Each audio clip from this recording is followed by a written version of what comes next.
Well, good evening, everybody. It's a pleasure to be back. George Morgan here at your service. It's PSGL, it's Wednesday night, it's Spain tonight as well. Lots on the table, lots of battling. The title contest is still alive and kicking. And Jack, it's only taken us 10 rounds. We're on the 11th. It's all to play for.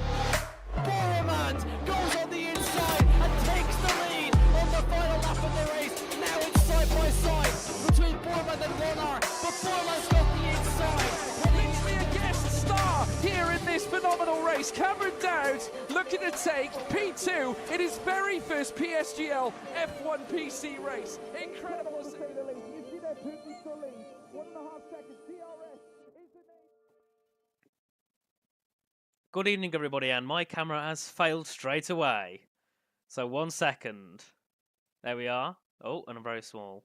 Right, this is what we need pre-production for. Right, good evening, everyone. Welcome back to PSGL here for the fourth round of the E-Series Championship here today at the Principality of Monaco. A track that, for drivers, they're not excited for, probably, but it's a track that me and Josh are especially so excited for, and for once, it's not Joshua Birch, it's Joshua Griffin-Meek, JGM also known as otherwise. So Josh, welcome in. Are you excited for your first round here at E-Series?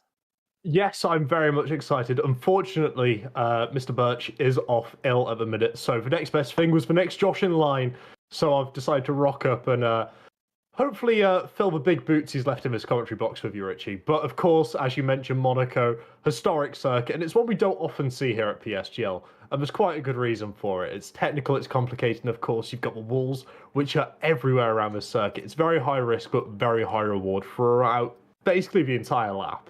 Yeah, it's a very difficult track, and I'm sure we'll see many crashes in qualifying, and also we'll probably see a fair few in the race, and we'll see a lot of holding up, as we normally do around Monaco. So yeah, it's going to be a night full of lots of interesting tactics from all the teams here on the grid, and we'll have a look as well at the standings before we get into this race. So, for the lineups, sorry, for the standings tonight, we have Ferrari, who lead them away by 41 points, and bit of a twist in the tail. Ferrari both have a quali ban after an incident in qualifying in the Silverstone race last time out. So Dylan and Mirko will start from the back of the grid. So that is the last thing they want around a track like Monaco. Then Rose Clutch there sitting second on 112 points, a little bit ahead of Veloce Academy, who are in third, who've also been doing a stellar job this season. RSG in fourth, and Williams Esports in the top five on 78 points. These would be between RSG and Williams tonight. They're just 3 points apart going into this race. Then Streamline SRT sitting in sixth, their best ever position in E-Series as of yet, on 62 points, followed by TES, TF10, who've also got a qualifying ban for Paul Eckelmeyer. Then P9 is FE on 37 points, and then 2 points back from them. In 10th is Room on 35 points. So, at the top, it's not very close between the top two, but further back, as you can see, second, third, fourth, and fifth very close. They're only about 20 points apart. Then you've got sixth, 7th, and 8th also very close, and also 9th and 10th also very close. But tonight is the time where, if Race Clutch can get their strategy right and they don't crash, they could possibly try and take that lead away from Ferrari. Absolutely. I mean, I saw a little bit earlier on the socials, Race Clutch talking a little bit of smack to Ferrari. I'm sure it's all just funny games on Twitter, but as soon as he gets onto that racetrack, they'll know. Obviously, Ferrari starting at the back of the grid, it's going to be a tough one for him to try and decipher their way back through the pack. And we know, we've seen strategies work here before, where they'll get a ridiculously early undercut, or maybe try and go really long on the hard tyres. But of course, when you start implementing sort of these strategies, which are a little bit off camber and a little wonky, there's always an opportunity for a puncher. And we was talking a little bit earlier as well about the percentage, we're going to be looking at these drivers to fully run for. And I feel like a puncher could be on the cards, and not necessarily from the barriers, because I feel like some of these drivers are going to dive into the pits really early, while others are going to try and stretch it out as long as possible, try and hold the pack up a little bit, and just beg for a safety car. It's Monaco. We know it's one of those. Anything can happen, but of course, this is Race Clutch's time to really close that gap down to Ferrari and try and make advances on them in the standings. But yeah, I mean, this isn't the only opportunity they'll have to do that, because we've got a fantastic calendar, don't we, Richie? It's absolutely brilliant. There's lots of opportunities for these drivers to try and, capitalize on mistakes that other teams have made. Obviously, TF10 also have a quali ban as well, so they'll be looking a little bit worse for wear. I can start seeing that middle pack of the standings slowly start stretching out. But, I mean, with the likes of Montreal, Kota, especially Jeddah as well, another high-risk circuit, there's a lot which can go on, and there's a lot of opportunities for Race Clutch to try and close that distance to Ferrari. But at the minute, Ferrari have almost seemed unstoppable. They have. They've got 3 wins in a row. One with Dylan Warren in Ray 1, then 2 on the bounce by Istvan Pukki. So we'll see what they can do today. Will they get a victory? Most likely not. Can they get a top 10? For once, most likely not, but we'll see what happens. As obviously, there's always going to be events around here which could make for a very interesting race. And before we get into lobby, because they have already, we'll have a look quickly at the lineup. So we've already talked about a couple of them. But for TSM, we've got Leonard Goetzer, who is literally the Monaco GOAT. So I remember back in F3, a couple of seasons back, he won by 20 seconds. He's definitely someone we should be keeping our eye on for pole and victory, alongside Paul Eckelmar, who yet again has that qualifying ban. And Ferrari, they have Mirko Soriano and Dylan Warren, also both the qualifying bans. Race Clutch, they got Lenny Pipinta and Andres Lopez. Veloce Academy have got Daniel Hjelten and Rishan Jacobs making his first appearance this season. Then we've got RHG with Ikebana and Joost Noordijk. SRT, Jack West and Conor Muir. Obviously, Jack West, remember, was the F2 champion last season, so very nice to see what he can do tonight in his car. Then we've got TS, Nelson Alves and Yanai Tripkov. Vroom, Jeremy Galania and Andre Molnar. FER, the usual lineup of Nodi Perez and Kodun Ingolo. And finally, with Williams, we've got Valentine Bruffair and Will Lewis. And hats off to Will, who's the only driver to have attended every single race here in E-Series as of yet this season. He attended round 1, 2, 3, and now round 4. Yeah, it's quite an achievement showing that level of consistency to a championship. And it also goes to show the amount of faith that Williams Esports have in Will to be able to pull results out. Obviously, last week as well, he ended up getting a top 5 finish, which is exactly where Williams should be trying to get around, trying to prod into that top 4 between Race Control and Ferrari. But it'll be very interesting to see what they're going to be able to do, considering both Ferraris, are going to be starting towards the back. So a potential podium could very well be on the cards for him. But as you mentioned, it will come down to Leonard Goetz to see whether he has retained that skill cap he has, especially from previous years around Monaco. So I'm very excited to see what sort of lap times he's going to be able to pull out. I believe you mentioned he won by about 20 seconds, if I'm not mistaken, the last time we watched him around Monaco. So it'll be very fun to see if he's able to transfer it into this year's game, because this is my first time commentating Monaco on this year's game. So it'll be very interesting to sort of see how it's all going to work out. But we can see a couple of the cars rolling out the pits on the intermediate tyres, just checking and making sure all their peripherals are working fine, making sure the wheels are all set up properly. And then I'm sure they'll be diving back in the pits and giving it a good go. But I'll tell you what, that red and white Ferrari on board, it's absolutely beautiful. It's beautiful. I'm in love. But less about me fanboying about Ferrari, right? More about this track, because of course it is Monaco. Everyone should know it at this point. Everyone should know the risks around Monaco. But there's a couple good fun facts around this circuit. Do you want to hear one? Yes, go for it. I know you've also I've always got the fun facts, haven't you, Josh? Of course. I spend my days in books. What can I say? I'm just pretty boring. But turn 12 to back, the practically flat-out left-hander nowadays is called to back because there used to be a little tobacco shop on the corner there before it ended up just being replaced by a wall and now a barrier. Just to make sure the drivers don't have any accidents going through a shop. Self-serve checkouts, not recommended to do it in a Formula 1 car. No, definitely not. Well, let's just say, if it was in the UK, every corner would be to back at this rate. And as you can see, Dylan Warren retiring from the session as he's obviously got to serve his quali ban. That's why we can also see Paul Eckelmar out on the mediums, as he's obviously not going to waste a set of softs just to do an outlap to go back in. But of all the league races I've done here in commentary, I've probably done it's got to be over 100 now. I've only commentated here twice. WR, I believe it was, and also PSGL. So this is, I wouldn't say new territory, because we all know Monaco. Most of us love Monaco. But I'm very excited to see what antics we'll get up to tonight, and also, as I said, a bit more of a newer track for me. So it's going to, if I get some of the corner names mixed up, I'm sorry. I'm sure I will, because this is one of the only tracks where every single corner has a name. You've got lots of Saint-Devote at Turn 1, you've got Beau Rivage, Massenet, Casino, the Nouvelle Chicane. Every single corner around here has a name, which I don't think many tracks actually have, do they? No, especially when it gets to the newer tracks like we've been around. I mean, I think Silverstone might be one of the only exceptions, but that's because it's been around for years. But I'll tell you something, watching Andre on board here as well, he's chucking that Haas car, especially going through the hairpin as well, fully sending it in sideways to try and get the best exit possible before coming out the exit of Maribor. But Andre will be crossing the line here to set the first lap time. Now, we know track evolution around Monaco is something to keep an eye on. So we can expect that 108.6 to drastically start falling away the further we get into this qualifying session. Not to mention as well the traffic for this Q1 as well. We got full 20 cars. Well, I say full 20 cars.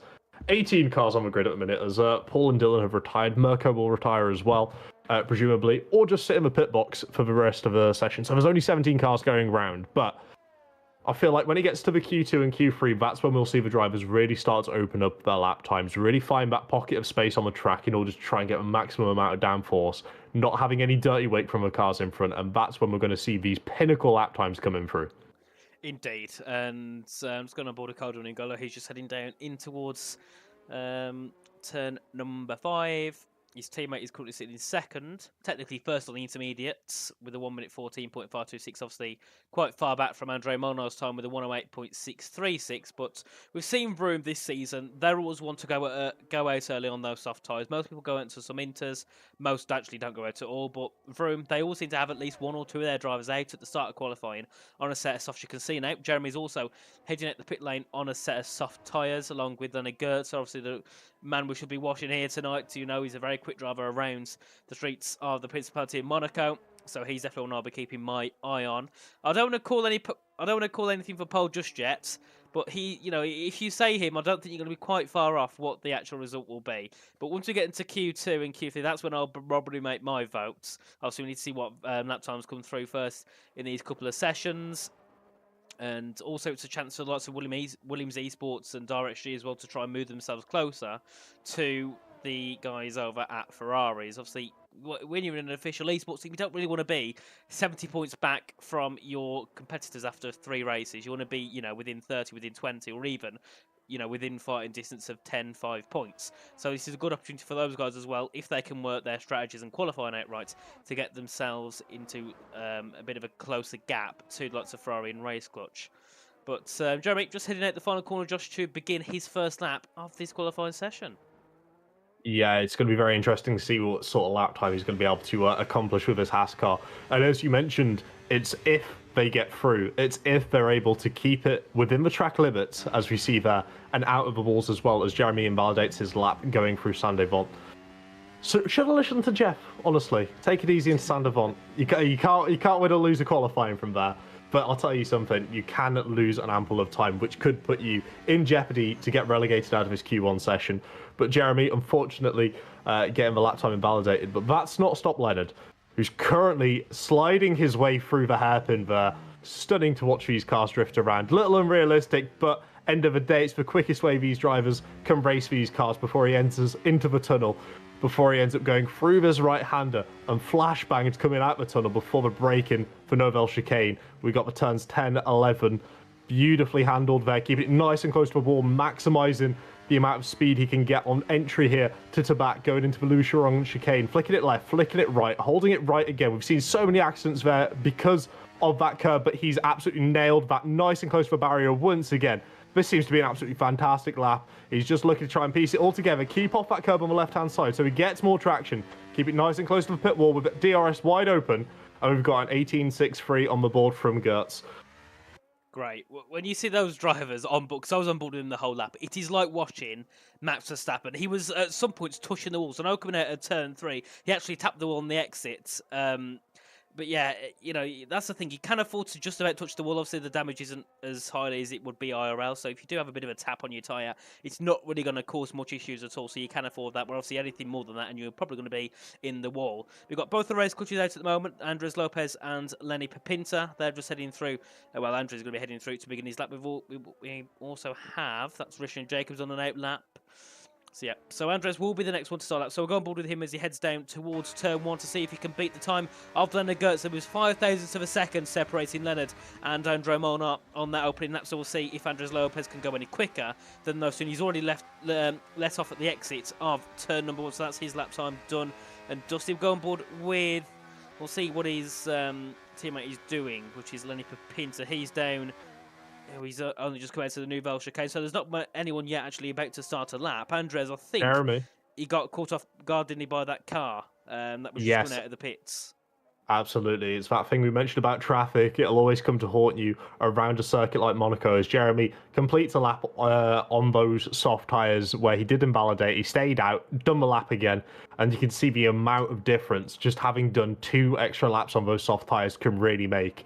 Looking at 8 tenths off the pace, and around Monaco, that's absolutely huge. It is indeed. 8 tenths it's a large gap around a track like this, but it is a track that does have quite a big skill gap because it's all about your.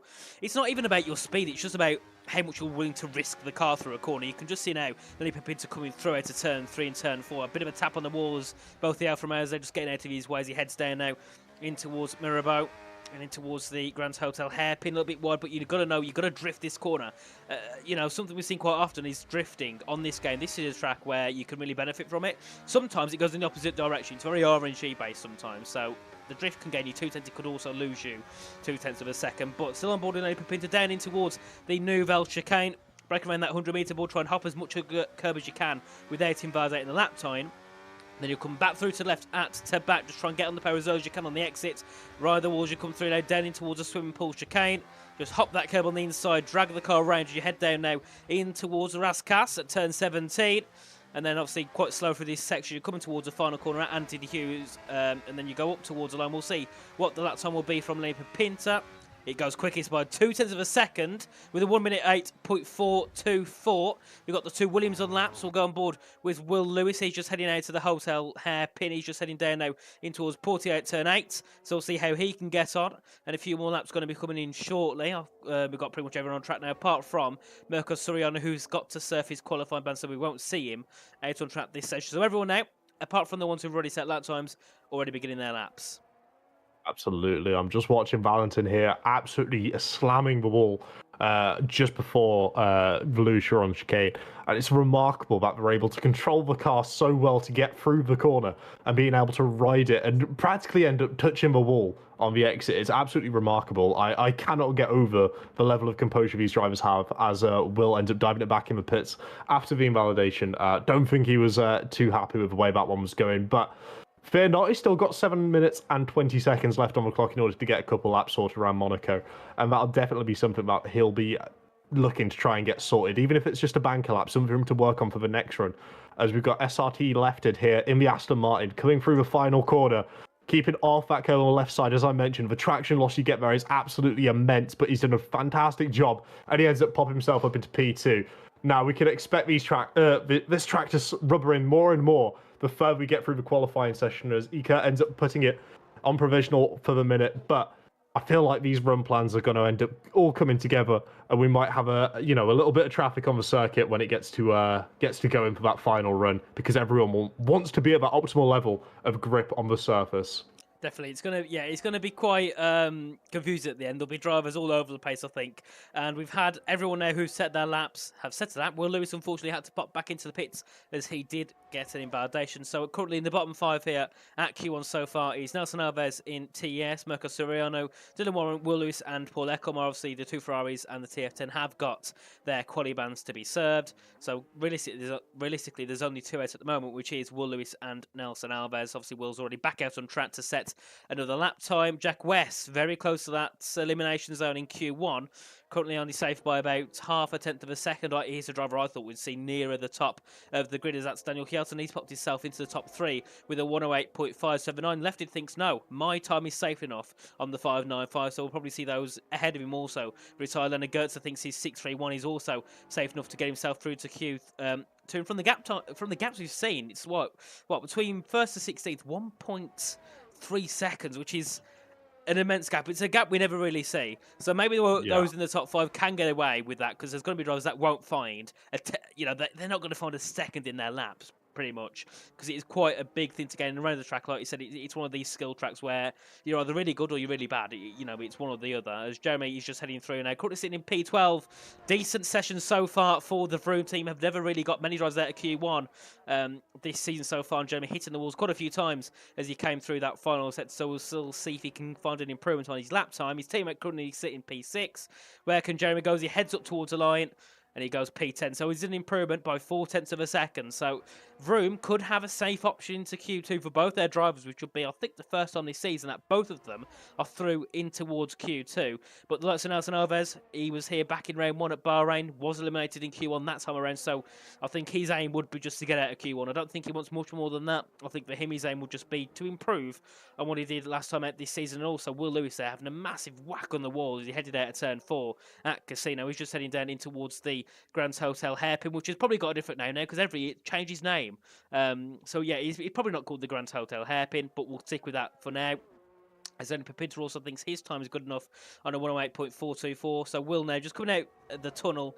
He's the only one actually on a lap time at the moment, so we'll see where he can place himself once he reaches that finish line.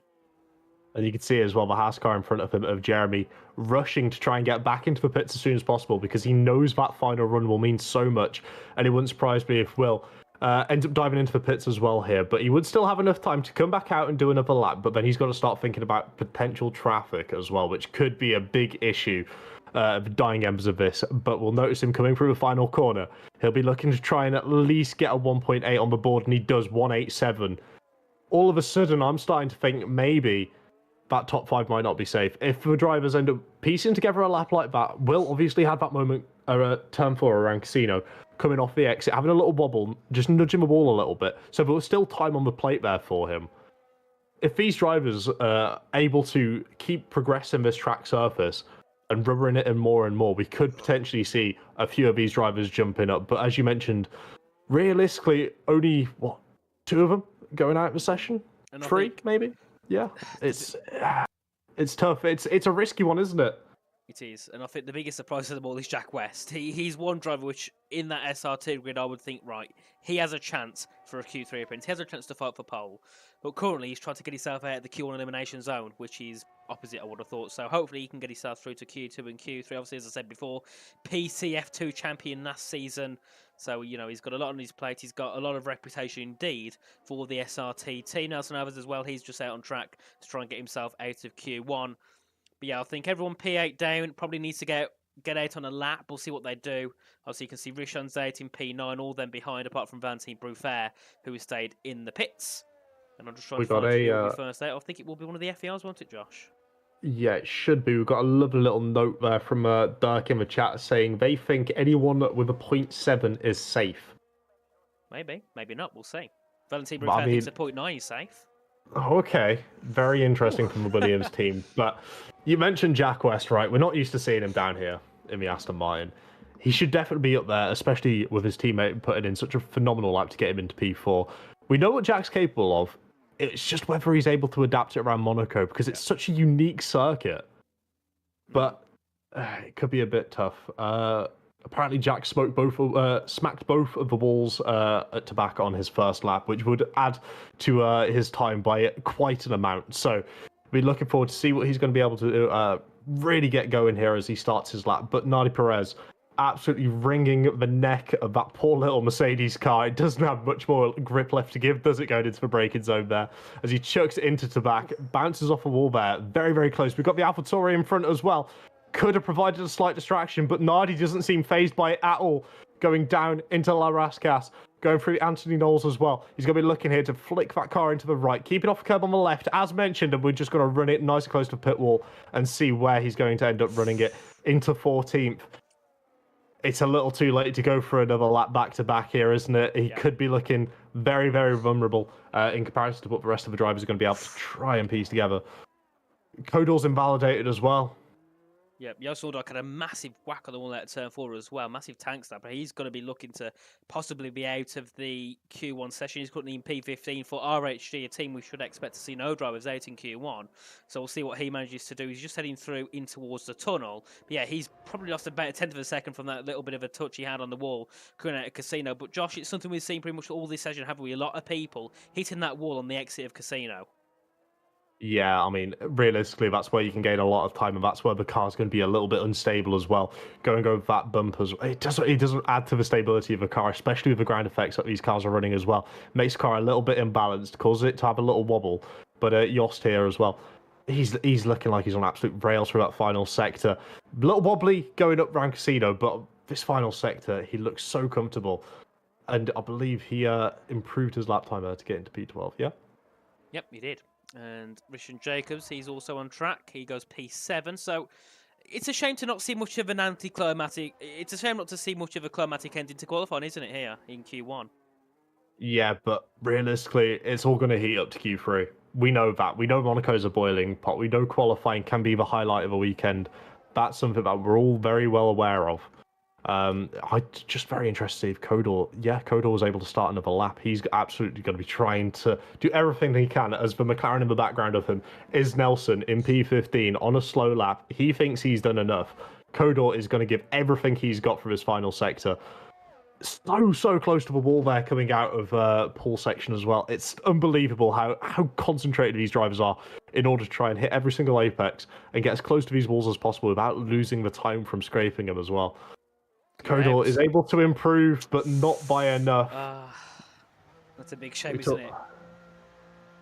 Yeah, we talk about gaffs, but that's going to be a huge blow to F7R having both the cars. F7R? F7R? No, FVR. There we go. My bad. I'm still stuck in a different world at the minute. F7R getting both cars eliminated there in Q1. A bit rough. But, as mentioned, it just opens a couple of doors for strategy. And that's what these drivers are going to have to look. They're going to have to look at the silver side of this coin toss. I mean, realistically as well, they've both got the cars ahead of Ferrari. So they could always try their, be all and end all to maybe try and match with Ferrari's strategy and just stay around them.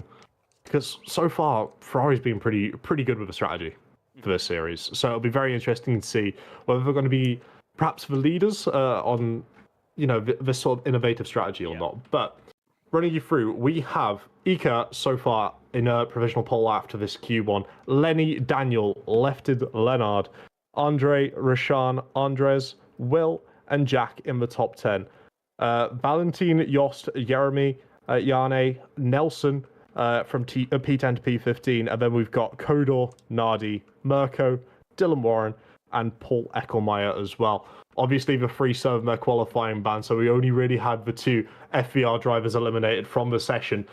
But that's not going to be the case for Q2. No.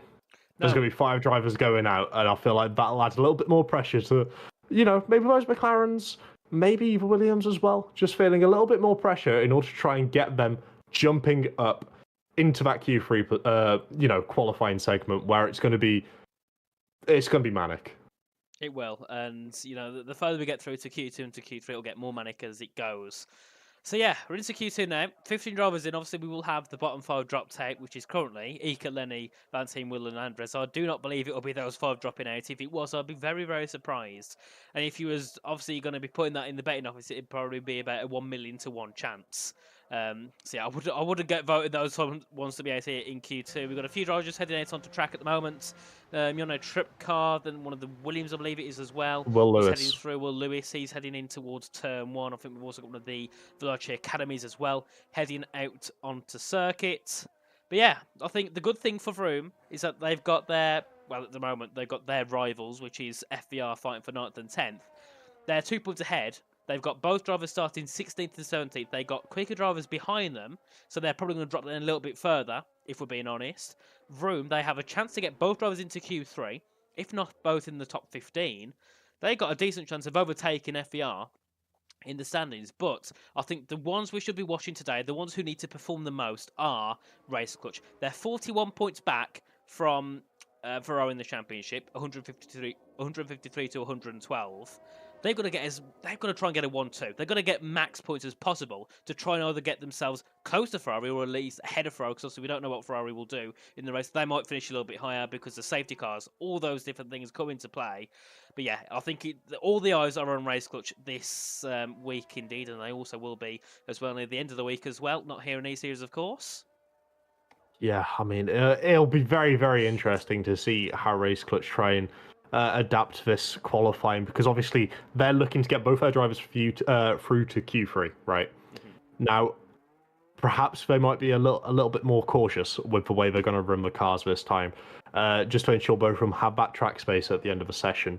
Or maybe they're going to try and, maybe get through using only the one compound. It would be an absolute worldie if they're able to do that, but it doesn't look like they're they're going to be able to try and pull that one off, as Will invalidates going through turn 1 again. It's one of those corners, right?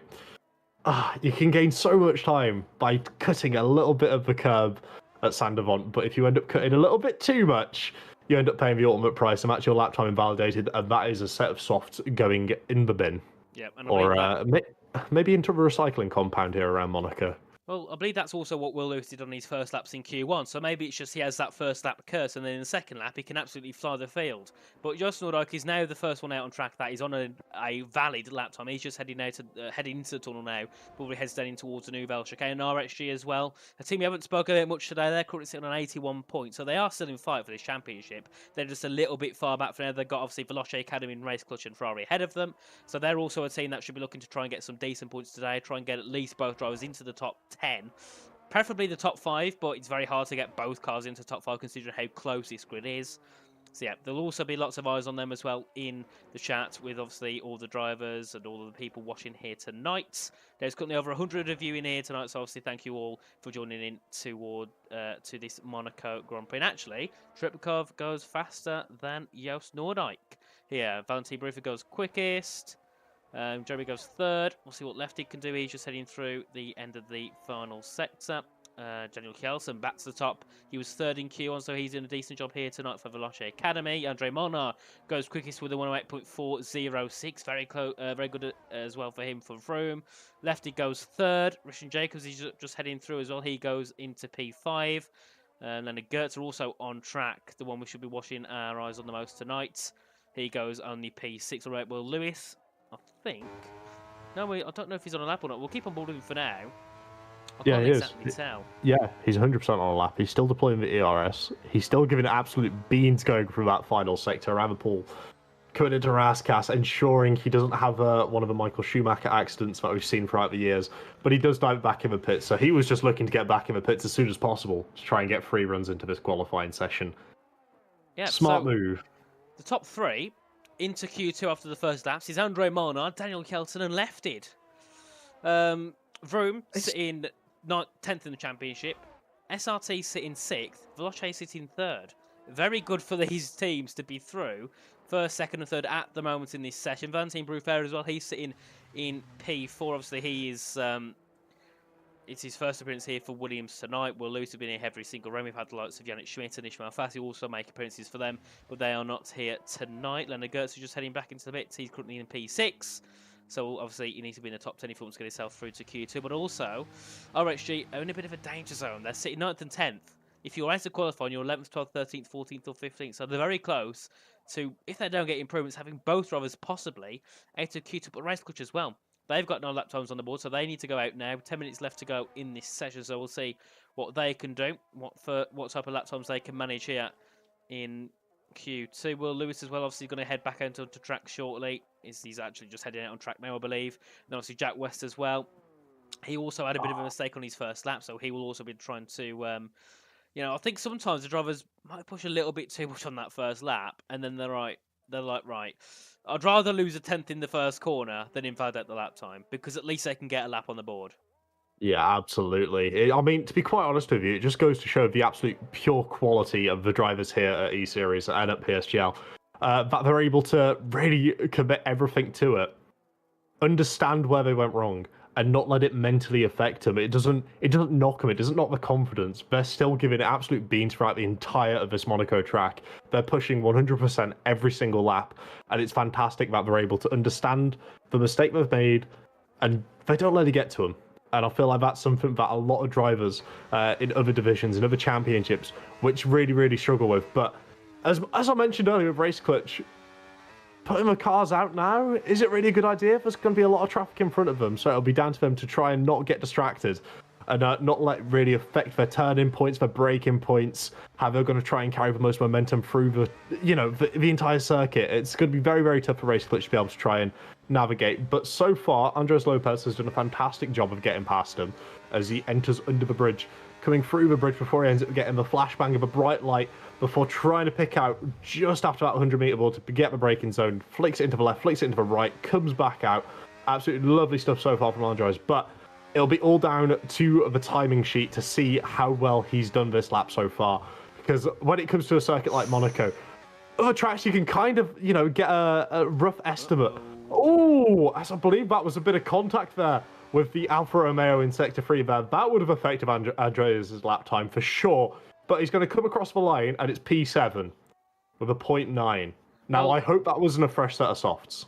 Considering he probably lost a couple of tenths there, down at the final couple of corners at Raskas with the RHG, he's probably got himself on course for a 0.6, 0.5 because he lost lots of time there, and he also hit the wall as well in the exit the swimming pool chicane. So RHG could be in a spot of bother there with that little incident down at the down at Raskas. But on a lap so far is Will Lewis. Lenny Papinta invalidated somewhere on the circuit, so he won't complete his lap. Will Lewis this time hasn't invalidated. He's through in the second sector without invalidating his car, so we'll see what time he can set on the board here in the Williams car. His teammate, Vanity Brewer, sitting P4 with a 108.856. We'll see if Will Lewis can get any closer to that or even quicker than that. So, out to the final corner is coming Will Lewis at turn 18-19, up towards the line. We'll see what can he do in his Williams car. Will it be the top 10? It'll be provisional pole with a 108.393 here in this Q2 session. We'll see. Lenny Papinta's got near enough full batteries, so we'll see if he has enough fuel to get on the lap, but I don't know if he will or not. Depends obviously how much fuel they put in the car before sending him out onto track initially. Jack West is also on a lap time. He's just heading through in this middle set through to back. Turn 12 will follow him through as he heads in towards the stall chicane. Chicane 1, then chicane 2 at the swimming pool chicane. And you can see also tapping the walls ever so slightly on the exits of both. Into Raskas, back on the power. Obviously, you want to go low gears through there, get back on the power as you can. As then Gertzer goes onto that top spot with a 108.374. Jack West goes into P4 with a 0.424. That now drops out both the TESs and both the RHGs and Lenny Papinta. Yeah, and then Lenny's in the awkward position where if he ends up popping in his lap time here and it's good enough to get into the top 10, Andres Lopez is going to be pushed further down. So it might not be this perfect scenario that we feel like it could be for Race Clutch if they're not able to really try and manhandle this car around their street circuit. They could be in a little bit of jeopardy as Ikea retires from the session there. Believe he doesn't think he could probably get too much more out of the car, but it's gonna be so different and so challenging for these drivers to go from a track, like the likes of Silverstone to here. There's a big jump, and they've gone from having, as you put it brilliantly after your race, enough racing room to race wheel to wheel, no walls, very comfortable, kept it all within the track, to going to having no space whatsoever, walls everywhere. Where if one person goes a couple millimeters here or there, a bit too wide, they could be looking at ending their race, perhaps a couple drivers before, as apparently Bayena did crash on the circuit as well. He didn't retire. Well, he did, but didn't retire by himself. But, of course, big shame there for R8G. But they've still got Yost, who's going to be looking to try and get him that one car through into Q3. And, it'll be tough. But I did notice on Jack West's lap, going round to back as well, he left a little bit of space. So there is still a bit of lap time to be eked out there on the exit of to back, which I'm sure Jack will be aware of. And he'll be looking to try and just ever so gradually build the confidence to that final run in Q3. But it'll be whether he's able to build the confidence quick enough in order to try and get back all almighty pole position. But so far, I'll tell you what, the Loche Academy are looking scary. They are. Second and third. Only a couple tenths back from Papinta. He's put in a great lap time there. A 108.107. Our first time in the point ones this evening. So we'll see if he could also be a contender for pole in Q3. But obviously SRT as well. They're looking in probably their most comfortable position this season. Both drivers still in the top 10. 0.6 for Lefty, a 0.4 for Jack West. So hopefully if they can find another improvement in their final runs, they can get themselves through both to Q3. And Lenny Papinta, I think we all know that 107 will be easily good enough to get him through to Q3. But so if the Ika crashed on track, he will start P15 on circuit. Joost Noordijk, a lot of pressure on him, currently sitting P14. He needs to find he needs to find a tenth to get through, but comfortably he wants to be finding at least 6-7 tenths to get himself comfortably through to Q3. So he's got a lot of pressure on him now on these final couple of laps. Valentine Bruffair, wouldn't say he's safe either. He's only a tenth and a half out of being out in Q2. So I think we'll see probably everyone P5 down on circuit. Maybe the likes of Leonard and Will could think they're safe, but I think we might see at least one of them go back out on track As we can see, Brufair coming through, left it also. He's on his 8 lap, just heading out the hairpin. So yeah, all those, at least we know 7th down are going to go through. 6th down is Andre Monar on his 0.406 will also be heading out onto circuit in Vroom. And this is also Vroom's, I think, this is their biggest opportunity so far to get a driver into Q3. I don't think they've had one driver into Q3 this season. Andre has been doing bits from them here in Q1 and Q2. So we'll see if hopefully they can get a driver through in towards Q3. But as we can see the top 4, 4th down, all heading out onto track for what could be a very interesting ending to Q2. And we could see pretty much all of them out. It's that close here tonight. Yeah, absolutely. I mean, I would ask for chat what they think the cut-off point is here to get through into Q3, but I feel like we would have so many different varied answers because at the end of the day, we can't predict the track evolution here, as we see Valentin leaving a lot of room going through turn 1 there on the inside, ensuring he doesn't cut the lap because he knows he's got to try and improve that lap time just to make sure he's safe in Matt Williams' car as he's sliding it through absolutely beautifully through this first sector. Little lock up on the brake on the inside, but we know sometimes that'll make the car turn in a bit more, get it a little bit more pointed to get out and try and get a better run. He drifted it through the beautiful Grand Hotel hairpin, coming into the bridge now as well. This is where the car will really be able to use the magic of its downforce and try and just skim any sort of speed off whatsoever with the wings. As we can see, he manhandles the curb there once again. A lot of these drivers are so confident getting through the curb, and it's just fantastic to watch. These curbs are absolutely no obstacle for these drivers. They've got their setup dialed in. They understand the race line. They know where they can pick up the most amount of time possible. As I believe Andre may have just hit the wall at the top of Casino there. Yes, he has. Luckily, Joost got out of his way. Sorry to cut you off, Josh. Yeah, luckily got out of his way coming into Casino as Valentin Brufair goes 3rd. But that is Andre probably out of qualifying, which is something I did not expect. I've really cursed him today, haven't I? I feel quite bad for him now. get the apology written. Get the tweet longer going. Apologise, but he might not be out, but it'll take close to a miracle here as we've got Nelson, Jeremy, Andres, and Jost all on a lap there as well. As I say that, Andres ends up popping that RC car up into P5, and Jack West, I told you had a couple attempts on the board left, showing what he's really made of, getting a 108 naught. Nordox Dare I say, we could potentially see a 0.07. Could see. I wouldn't be surprised. We'll see what Yone can do. He stays 11th position. Now Andre might make it through to Q3 in surprising fashion. We'll see what Nelson Alves can do. He's the only one who can actually knock Andre Monar out of qualifying to the line. And Andre's through. As Zeno Goetze goes quickest with a 107.9. My word. Can they stop doing such good lap times? Because I don't think Joost can improve. He's only on about 30% of battery. Yeah, I mean, we've got Jeremy as well. I mean, I believe he's still on a run here. We could see what the other VRM driver is going to be able to do to try and get Vroom through into Q3, but he's invalidated there. He ended up just hitting the wall a little bit too much, and he slides it into the pit there as well. But Jost, I don't think he will be able to improve the lap time by too much, but it's not going to stop him from trying. Did leave a little bit of space there as well, but is that part of his plan? Does he feel comfortable with the pace he set in the first 2 sectors, that he's able to take it off the throttle just a little bit? No. He pulls it back into the pits, so that perhaps you might not need to write an apology to it longer. Whew. I feel like you're being safe there, Richie.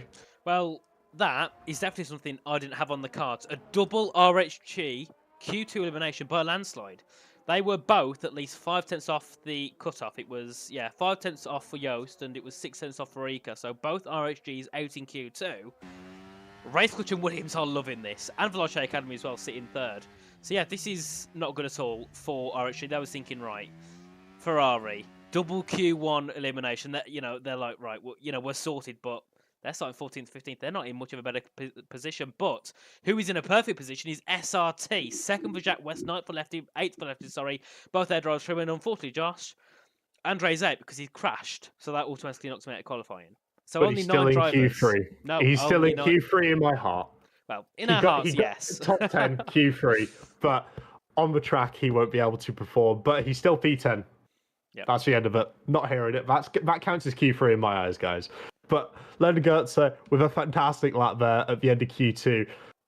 But I feel like there's still a little bit more that these drivers are going to be able to eke out.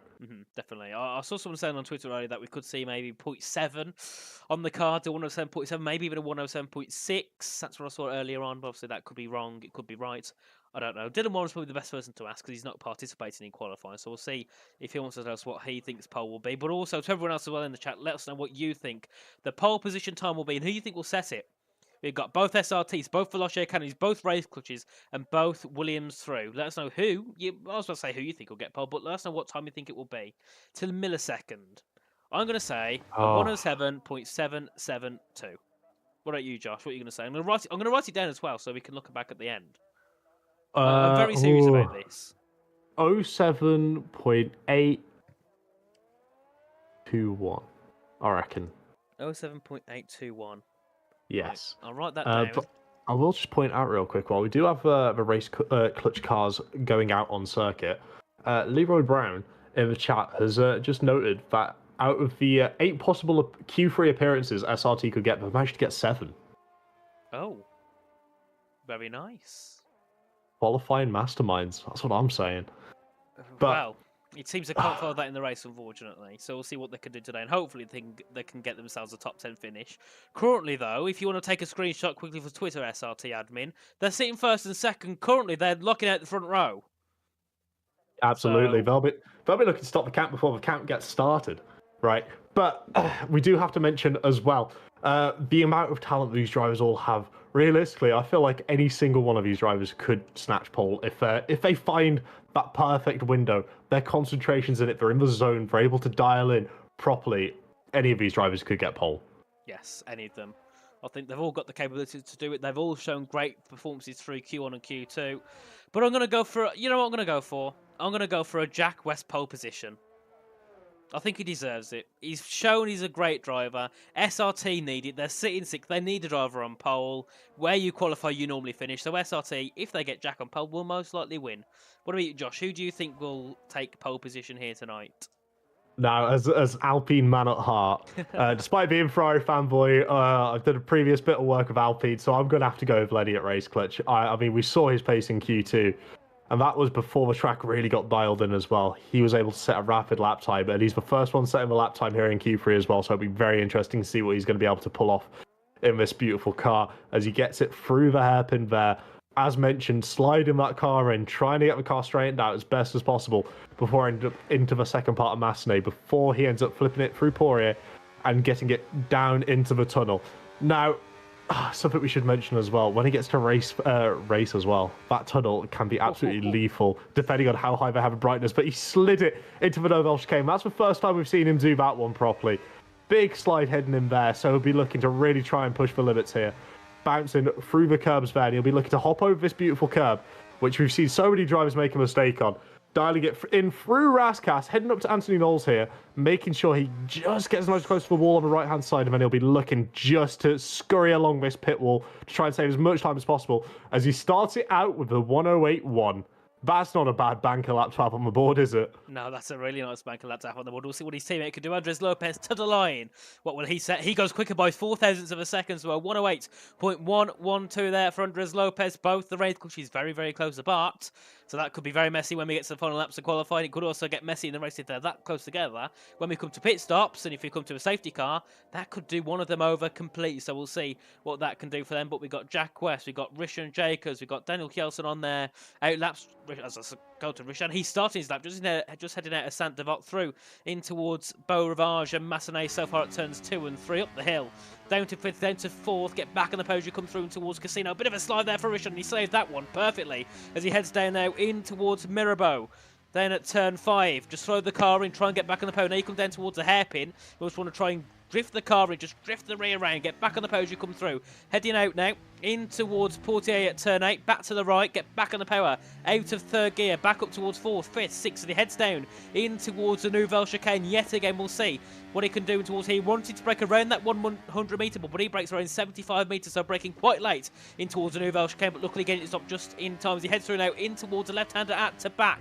Throw it to left, get back on the power, instantly head to that corner as you head down now in towards the swimming pool chicane. Hop that that left yellow curb on the inside as you head down towards the Raskas at turn 17. Yet again, went a little bit wide. That cost him a bit of time in towards Anthony Nose, through towards the line. We'll see what can Richard Jacobs do. Can he try and set provisional pole? He will go P3 with a 108.345.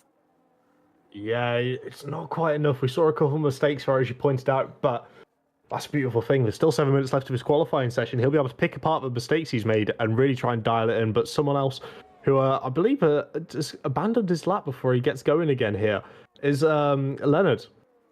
He was on a lap and then he sort of just backed out, and I feel like it might have been to do with some of the cars around him. But it looks like he'll be starting this lap and really trying to dial in, maybe taking a little extra preparation to make sure the tyres are in a working order. He's still got enough ERS to get this lap done, so it'll be very interesting to see how he's going to be able to handle it. But notice how Rashaan didn't slide the car going into the Novell chicane. Perhaps that might be where he's missing out on a little bit of time, as we see Leonard hopping over that little bounce there as well. Absolutely fantastic car control, making sure it's all dialed in, sliding it in, trying to get the car rotated round. Beautifully done. Going now into Portier, looking just to try and keep nice and close, hit that apex on the inside without letting the car wonder why too much as he ends up in the tunnel. And I feel like he's going to be trying to brake just a little bit past that zone 5 meter board, and he clips the wall on the inside there as well. That'll be that lap sorted, and he's going to be facing the wrong way, but thankfully he's ghosted. So there won't be any more collisions there. But it's not a great start to Leonard, is it, for this Q3? It's not. The one we should be keeping our eye on. Yeah, it's not the side we would have wanted, but Will Lewis is on an absolutely banger of a lap so far. He's just heading down in towards that final sector. He did a 50.613 for the first and second set to combine. He's looking to probably be in that top 3. Out to the final corner, up towards the line. What can Will Lewis manage in that Williams? He will go P3, so it's currently a Race Clutch 1-2, a Williams 3-4, a Veloce Academy 5-6, and then an SRT 8-9. Keep an eye on the SRT, though. I feel like that. Lots of teamwork. Yeah, I mean, Dylan put in chat as well. If any team get a 1-2, the race is over.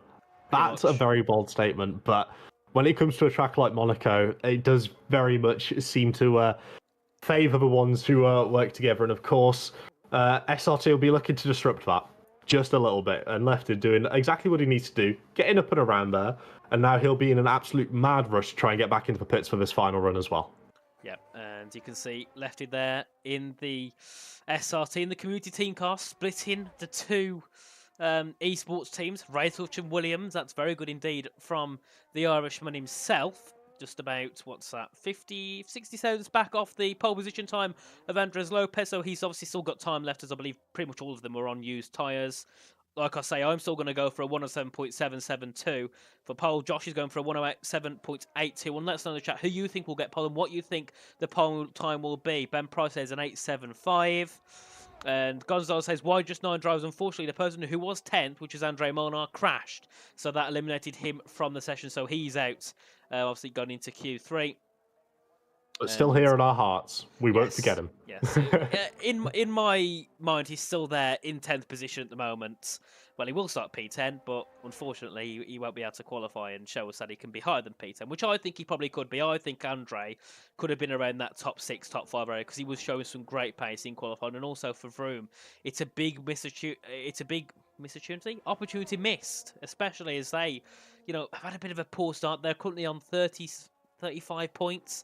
The leaders are 120 ahead. They really needed a top 5 or a top 6. Unfortunately, they're going to have to go for a top 10. But anything can happen. They could end up winning. You do not have a clue what's going to happen here in PSGL, especially when it's at Monaco. There's going to be some interesting results, I think, at the end of this race. I think there'll be some very shocked faces in the chat, and also on our faces, Josh. Yeah, absolutely. I mean, there's a reason there's a casino, and there's a corner called Casino. It's because the biggest gambles quite often pay off around here. I'll never forget Alpine Community Cup Monaco had an absolute mad version of GB67 who decided to try and go for a very, very alternative strategy in his Aston Martin. Well, I say Aston Martin, green liveried car, and try and spice it up a little bit. It was definitely something to keep an eye on. It wouldn't surprise me if we get a couple of these drivers trying a little bit of spice as well. But I feel like we should also mention the weather.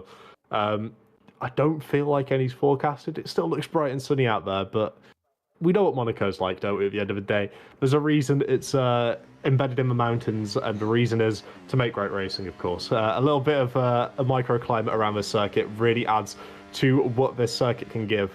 But I'm sure Daniel's not focused about that one too much. He'll be looking to get this lap sorted and underway, as I believe Leonard is already on a lap as well. Yeah. Leonard's up by 8 seconds, so obviously he left off in that second set. So he's not just found 8 seconds on his previous time. His previous representative time at least. He's just heading through out the final corners. He had a massive drifting towards the hairpin. It looked like he kind of over-drifted the car. But he's just heading down now in towards the line. We'll see what he can do when he goes provisional pole. A 108.093 for Leonard Goetze. So we've got the 2 Veloce Academies on laps. Richard Jacobs, he's let off. Daniel Kjelson's also let off on his lap, so they might be doing double out laps. Everyone else now on an out lap, everyone on circuit. So it's currently Leonard Goetze on pole. His teammate, Paul Eckermeyer, started last. So it's a TF10 sandwich currently so far here. And just to mention, TF10 have took pole on 2 previous occasions. Max Feasley in round 2, Max Feasley in round 3. Leonard Goetze is looking to do it in round 4. So this is going to be very interesting. And TF10 looking to get another car on pole position ahead of the 2 race coaches in 2nd and 3rd, which is a pretty much perfect situation unless there's a safety car. And oh my god, Joe says Comamier has already got pole. Well, he hasn't got it yet, but maybe he can. Well, you know, we never know what's going to happen. And Carvel says a 7.6 for pole. Will Gibson says Grandpa Quali Merchant helps with that. Yeah, Grandpa. It's a shame not to see him racing here. It would be great because, you know, this is one of the oldest circuits. It would be great to see one of the oldest D-Series drivers. And Isa says pole merchants. Of course. It's just a shame you can't be a race merchant, isn't it, Isa? So absolutely, but I'll tell you something. These Williams cars are absolutely going for it. They're not looking to do two out laps to get the tyres in a better window and wait for the track Andres evolution to Pitts. get going. They want to get absolutely sorted. Andres in the pits. That is odd. Maybe he didn't feel comfortable. Maybe he just wanted to call it in. Maybe he doesn't think he could add any more to it. But Will Lewis certainly can, as he goes for an 0-1-1. So we've got the 2 Veloce Academies there, just starting their actual laps. They will see Leonard Goetze, he crosses the line. He'll also be going on to a new lap, I believe. And then Pinta, he's on a lap, however, he did go quicker by 65 thousandths in that first set. He's up by 3.5 tenths in the middle set. And Lenny Pinta looking to put his car on pole position. He's currently looking for a 0.8, which will be 2 tenths quicker than what Will Lewis managed. So he comes through into the final corner. You can't start on the lap time now. Jack West starts 9th. What about Lenny Pinta? Can he put himself on pole up to the line? And he goes pole with a 107.831. Great lap time there from the race clutch driver indeed. Andres Lopez will be started at least 4th at this point. I'm trying to see who else is on lap time. Left is coming through. We've got the 2 Veloces coming through. We'll go on board with Daniel Kjelsson heading down in towards the Nouvelle chicane. We'll see, can he pop himself onto that front row of the green? It's currently occupied by race clutch and Williams. He's just coming through, edge to back, hits the wall, and the exit that could cost him time. He's up by 0.3 of a second. Currently looking for a decent lap time. He's on a 109.1, however, has a massive slide coming out to the swim pool chicane. He comes through into the final couple of corners. What can Daniel Kjelsson do for Veloce Academy up to line? Can he get himself into that top 5? He will go P2 currently. Well, Richard Jacobs behind him. Richard goes pole at 107.620 from the Veloce Academy driver. And I think that could be it here in qualifying. Valentin Brufair, he's coming also up towards line. What can he do? He goes 8th. So it is Richard Jacobs here on pole position. That's exactly what we wanted. We wanted that split grid between the teams as well. That is a fantastic lap time from Rashaan as well. I cannot believe we just seen a 0.62 in qualifying. We had people saying a 0.5 in the chat and kind of getting shrugged off. Nah, not happening. But a 0.6? What a lap time. No words. I'm sure the launch are going to be celebrating that one. Being able to get their drivers P1 and P3. With Lenny directly in the middle, and now it'll be up to, Lenny to really try and stop Daniel getting that jump at the start of a race and trying to stop the team working together as a coherent unit in P1 and P2. Where we know Lenny, I mean, I'm sure he'll be doing his absolute best, but I'll tell you something as well. What a lap time. We also had Will Lewis as there in the Williams as well, with a very, very split grid. The only 2 team mates who are together from that Q3 of the SRT drivers. My word. What a lap time. Well, I didn't expect that to come through at all. I know Rashaan's quite good at this track, but I didn't think it was a 0.6 good enough. That pole position was by 0.2 of a second. That's not a small gap. 0.2 is quite a lot. And obviously we do have our lobby restart, of course, as it is something that is mandatory here in the E-Series Championship. So we will get the drivers to head back into the lobby. We'll create a new one. So we will be about 5 minutes. So we'll come back to you very shortly so we can have a bit of a chat about qualifying. But first of all, we want to have a quick word from our sponsors over at GT Omega.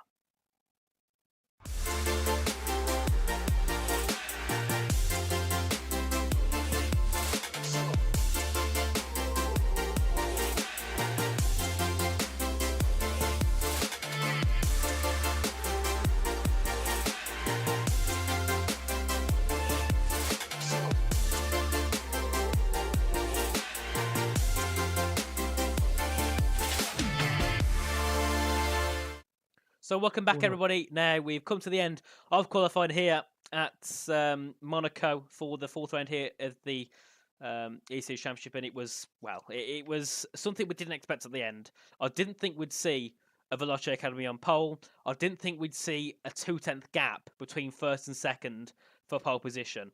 So I think we've got a really good race ahead of us. We don't normally say that about Monaco, but think about it. We've got the two RHGs who we know are very quick drivers, Ika and Yo. So they're starting 14th and 15th.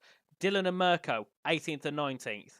Rishan and Daniel, first and third. There's many drivers all over the grid who can work together, can fight through strategies. It's going to be amazing. I think we'll see some very early pit stops, maybe even as early as like lap 8, lap 9, just to get that mega undercut. We know the undercut in this game is OP. Around a track like this, you can't overtake, so the undercut will probably be the way to go. So, yeah, I think we got a very exciting race ahead of us. And, Josh, to make it even better, have a look at what the weather says on the left. It says dynamic, meaning we could have rain. We could have sun. We could have absolutely any weather that is possible in the F123 game. Part of me wants a wet race. Only a little bit of me. A little part, but I'm still in absolute awe of that qualifying lap. That was phenomenal. By a shot. I can't get over it. I mean, just looking at the way he was ragdolling that car, especially in Sector 2 as well. The amount of drivers we saw really try and push it over the curb to the absolute limit, to a point where the car even gets a little bit unstable. We rarely saw that throughout the entire of the qualifying, and Rashawn left everything on the table there. He wasn't satisfied being about half a tenth up after Sector 1. He wanted to absolutely blitz that lap, and he sure as heck did it, because, my word, that was outrageous. But I feel like it's going to come down to setup now. Which of the drivers which have kind of prepared a little easier on the tyres, because we know the qualifying setups can be very abrasive on the surface of the tyres. Well, if they're too abrasive, we could be looking at, perhaps a potential puncher if they do go for this early stop, as you mentioned, and try and get the undercut. But how early are we expecting that undercut? You said around lap 8, lap 9. If a team's forward thinking and they're trying to get an undercut on the undercut, they could put themselves in a very, very bad position towards the end of this race. Well, I would love to see sort of pit lap 1. That would be interesting. I don't think you'd make the end after pitting on lap 1, but we never know. We might see someone think, you could right, try. I've got damage. We'll just try it, see what happens. But I think something we'll see as well is teams working together in the sense of, if they got a driver that's near the front, they've got a driver near the back. TF10, perfect example. They can kind of use their drivers to kind of hold the pack up, so when the other driver pits, they can get themselves a little bit further up. We'll see a lot of tactics. Are they all going to be clean? Of course not. But we're at Monaco. It's very hard to be clean at Monaco when the walls are that close together. Overtaking is going to be... There's not going to be any at all, I don't think. Unless someone is going to be like 3 seconds off the pace or has damage, we're not going to see many. Think back in I think it was 2021 with Fernando Alonso back in the Alpine. Look what he did. He held I think it was the 30-second gap to like P5. He had a massive train. No one, even Lewis Hamilton, couldn't get through on him. So we know that overtaking here will be scarce. Will there be some drivers in this lobby that will try it? Yes. Will they end up in a wall? Most likely, yes. So expect a safety car lap 1, because that's probably going to happen. Because we're going to have people on the softs, on the hards. They're not going to be able to judge each other, are they, when it comes to the pits? I mean, when it comes to pits, heading towards that first corner, there's going to be people braking too late, braking too early. We could have a bit of a was it 1998 Spa down at turn 1? Or was it 98 Monaco? I can't remember. When all the drivers ended up all piled up. About Spa, 98 Spa. I was more thinking about Olivier Panis's only Formula One win around this beautiful circuit. Having 2 drivers technically finish the race, but 3 on the podium. Wow. I mean, hopefully we don't see that, but there's always a chance. I mean, it's sim racing, it's Monaco. They'll be playing chess more than they will trying to have wheel-to-wheel battles. They'll be trying to feel each other out, see where they're stronger, see if they could gain time from an undercut. Having the strategists and engineers as well working around the clock, trying to solve any sort of problem the driver might have, any sort of like little problems, anything really. If a driver, feels like they could go a bit quicker, it's just keeping them calm and composed and understanding that they've got to run their own race. And that's the real critical part about Monaco, because if you try and match other drivers, you'll only end up behind them. So it'll be very interesting to see which teams are able to push the limits and really diversify what they would be capable of by doing a more standard strategy, compared to the ones which are going to go absolute balls to the wall, Hail Mary, go for it. As you mentioned, TF10 are in a prime position to do something like that, really just try and mess with the other teams while running their own race at the same time. That is what every team will be looking to get, and that's especially what I believe Veloce are going to be trying to do off the jump of this restart. Restart of this race start. Just trying to mix it up a little bit. Maybe nudge the Alpine slightly further back and just control the pace of this race. I mean, we saw Carlos Sainz around Singapore this year as well. That's the level of holding up we're sort of expecting. DRS isn't really strong enough to get an overtake sorted down that back straight, but there's a lot of opportunities where if a driver's not really ready, they could get jumped on, and that'll be something completely different. I mean, if a driver just doesn't check the mirrors, turns in at the Novell chicane, we could be looking at 2-3 cars going sideways there, and that would just ruin the race as a whole for those drivers. And it's sim racing. There's a lot of crazy people here, which I think will definitely try moves where they're not really on, but you just want to go for it and just see what happens. Be a little bit of aggressive. But obviously we've got just shy of 40 laps, 39 laps around this Monaco circuit. I believe in the game it's the longest race in terms of laps. In terms of distance, I think it's pretty much the same as all, but obviously because it's a short circuit, there's more laps. So 39 laps for the drivers to take on today here in Monaco. Could be wet, could be dry, could be dry to wet, could be wet to dry. We don't know what the weather's going to be because us spectators, we're always left out by EA, so we never get any of the information. All we get is their tyre age, so we never get to see there are new tyres, used tyres. We get none of that. We just have to go with what we believe and what we imagine would be the most popular, the most likely case. So if there's anyone here who might be doing a bit of engineering for the drivers, I think there is a couple in here, and you do know what the weather will be at the start, let us know, because it's information all the drivers can see. It's not like anything's going to be leaked, but it just helps us. It helps the people in chat as well kind of know what to expect. So if we see people doing silly strategies, we know, oh, it's because there's rain. It's not because they're going to go 30 laps on a set of hards at the start. It does help us in terms of what's going to happen in the race. Obviously, we shall get started shortly. We've got 20 drivers in. Everyone's in. We're just going to wait for Dylan to just sort the grid out. We can get into the race. It's Richard on pole ahead of... I should know who's in second. Josh, do you know who's in second? I should know this. I'll give you a clue. It's an Alpine driver. Oh, Lenny. Yes, there we go. I completely forgot. He was completely out of my head. I shouldn't be like that as a commentator. It's very unprofessional. I'm just saying, my prediction wasn't that far off. I was one place off. Mine was, well, I kind of cursed Jack. A few. Jack starts ninth with no time. He DNF'd, so yeah. That's 2 curses so far as well. Well, I'll tell you what. Who are you going to go for the win? Let's see if we can curse anyone else while we're here. It's not very fair, is it? For the win. You know what, Rishan? Good friends with him. I speak to him on a daily basis. I'm going to go with him for the win. I think he deserves it. I'd love to see him with a victory here. He's not had the most luck in PSGL already, or in the racing at all, so I think he deserves a nice victory reign. Probably one of his most favourite tracks, along with Las Vegas, which is something I disagree with, but many people also seem to like that track a lot. What about you, Josh? Do you like Las Vegas? I know we're going on a bit of a tangent, but we have some time.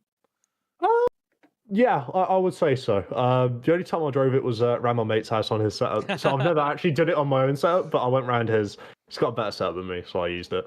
And I was able to set a quicker lap time in TM at Marduk, so I was happy with it. I really like Vegas because of that one. But that was when the game freshly came out, so we still had a bunch of bugs, a bunch of bumps, all those little niggles in the game, which just cause it to, maybe not be perfectly fluid in a time trial setting. But I'll absolutely wear that badge with Prime, considering, I'm not the best at the game. But no, Monaco is definitely something to keep an eye out for. And I'll tell you what, let's see if we can have a little peep at the weather real quick. Oh no! Oh no! Oh Richie, no! It's full wet. I told you to make a prediction for a driver winning, not curse the entire grid, my friend. We've got a full wet start here for the Monaco Grand Prix.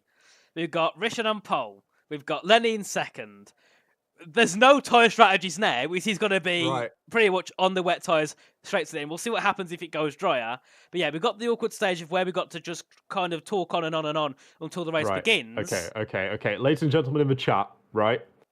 I want you right now to get your clipping tool ready and to get a clip of whatever happens at turn 1. If everyone makes it through, still clip it, whack it in the PSGL Discord. It's in the description of this stream if you're not already a part of it. But get your clips ready. That's all I'm going to say. This is going to be absolutely hellacious, and I cannot wait for it. It's going to be pure carnage, and I cannot wait. Well, we know Valtteri Bottas will be loving this, won't he?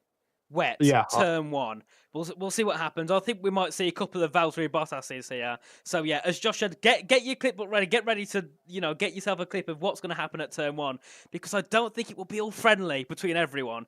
The hope for Rishan is get to turn one and go. I think that's all Rishan wants. Just get to turn one. Don't bother battling. If someone's overtaken, let them. Just get out of turn one and head down towards the rest of this first lap. We might Ferrari see. could be loving this. Yeah, we might see a Mahira Raghavan line through turn one where they just completely miss the corner on purpose, so no one gets Bottas into turn one. We're being held up quite a long time, which is not good. I hope we don't have a restart, because that could mean we're not going to be having a wet race. And listen, I know we're all like, oh no, this could go to havoc, but I want a wet I want a wet start. I want to see what happens down to turn one. These are, the level down from from F1 Esports Pro. These are the next ones upcoming. So I think they have a bit of, some of them have a bit of sense down towards turn one. So yeah, we've got 20 drivers, and we have 1, 2, 3, 4, and 5 lots. It's Rishan ahead of Lenny Pipinta in wet here at Monaco. Down towards turn one, and away they go, and we'll see who gets the better start. Rishan has a really good start, but Lenny will try and cut him back. Up the side in towards that first corner, and all at the spray, heading towards turn one we go. Lefty's already got 2 positions. We've got people going 2, 3, 4 wide in towards that first corner. They all make it through in towards turn number 1. Now that is a very big surprise, but they're all still battling through this middle centre. Look at this gap here. 7 and 8 battling. They're all going 2, 3 wide. Right Noah's Ark through in towards Casino. There might be a bit of contact here. Vanteen Brufair fighting with Lefty out as they head down in towards Mirabone. You can see a bit of a squiggle as they head through in towards this long left-hander. We can see Andre Molnar going a little bit wide. The 2 McLaren trying to sneak their way in as they head into the hotel hairpin, and they're all squiggling through. Let's hope no one gets stuck into the walls. They all file through, and everyone makes it through, surprisingly. Valentine Brufair to 7th, and Dylan Warren and Mirko started 18th, 19th, up to 16th and 18th by 7 corners. On the intermediate tyres, nonetheless, as well. They braved it. They thought Inters were going to be a shout. When you're starting that far back around a circuit like Monaco, it might be worth a gamble. But I'm not sure if that's going to be too great of an idea come the long run when all this sort of quietens out. But you can already see the battle there for 14th and 13th still raging on, almost going 3 wide through to back. That's nowhere you want to go 3 wide from. All the drivers are holding each other up, and you can see the gap starting to form here as well. Because of all these battles going head to toe, going 2 wide through the pool section there as well. This is just absolute mayhem. It is. I'm not sure how Dylan is getting these Inters to work, but whatever he's doing, it's working for him so far. The Inters are... Oh, that's a big crash. That's Higuaita round at the final corner. Had a bit of a snap with Paul Eckelmeyer as they now head down back towards turn one. I thought that could have been someone round. Ika, you could see, had a bit of a massive slide. Vanteen Brufair's already got a penalty. He's fighting with Jack West still for P7 and P8.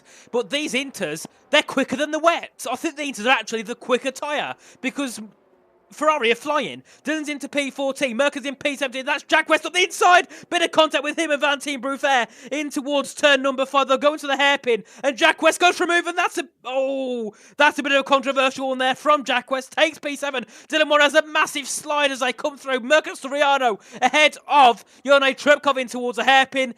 Near the back of the grid, it's all havoc. Mirko, P17, P16, still fighting with the TES drivers. They go side by side in towards Portier. Up towards the tunnel they go, and they're still going side by side. We're going to see a side by side action towards the Nouveau chicane. No, we won't, because Yone Tripkov gives way to that position.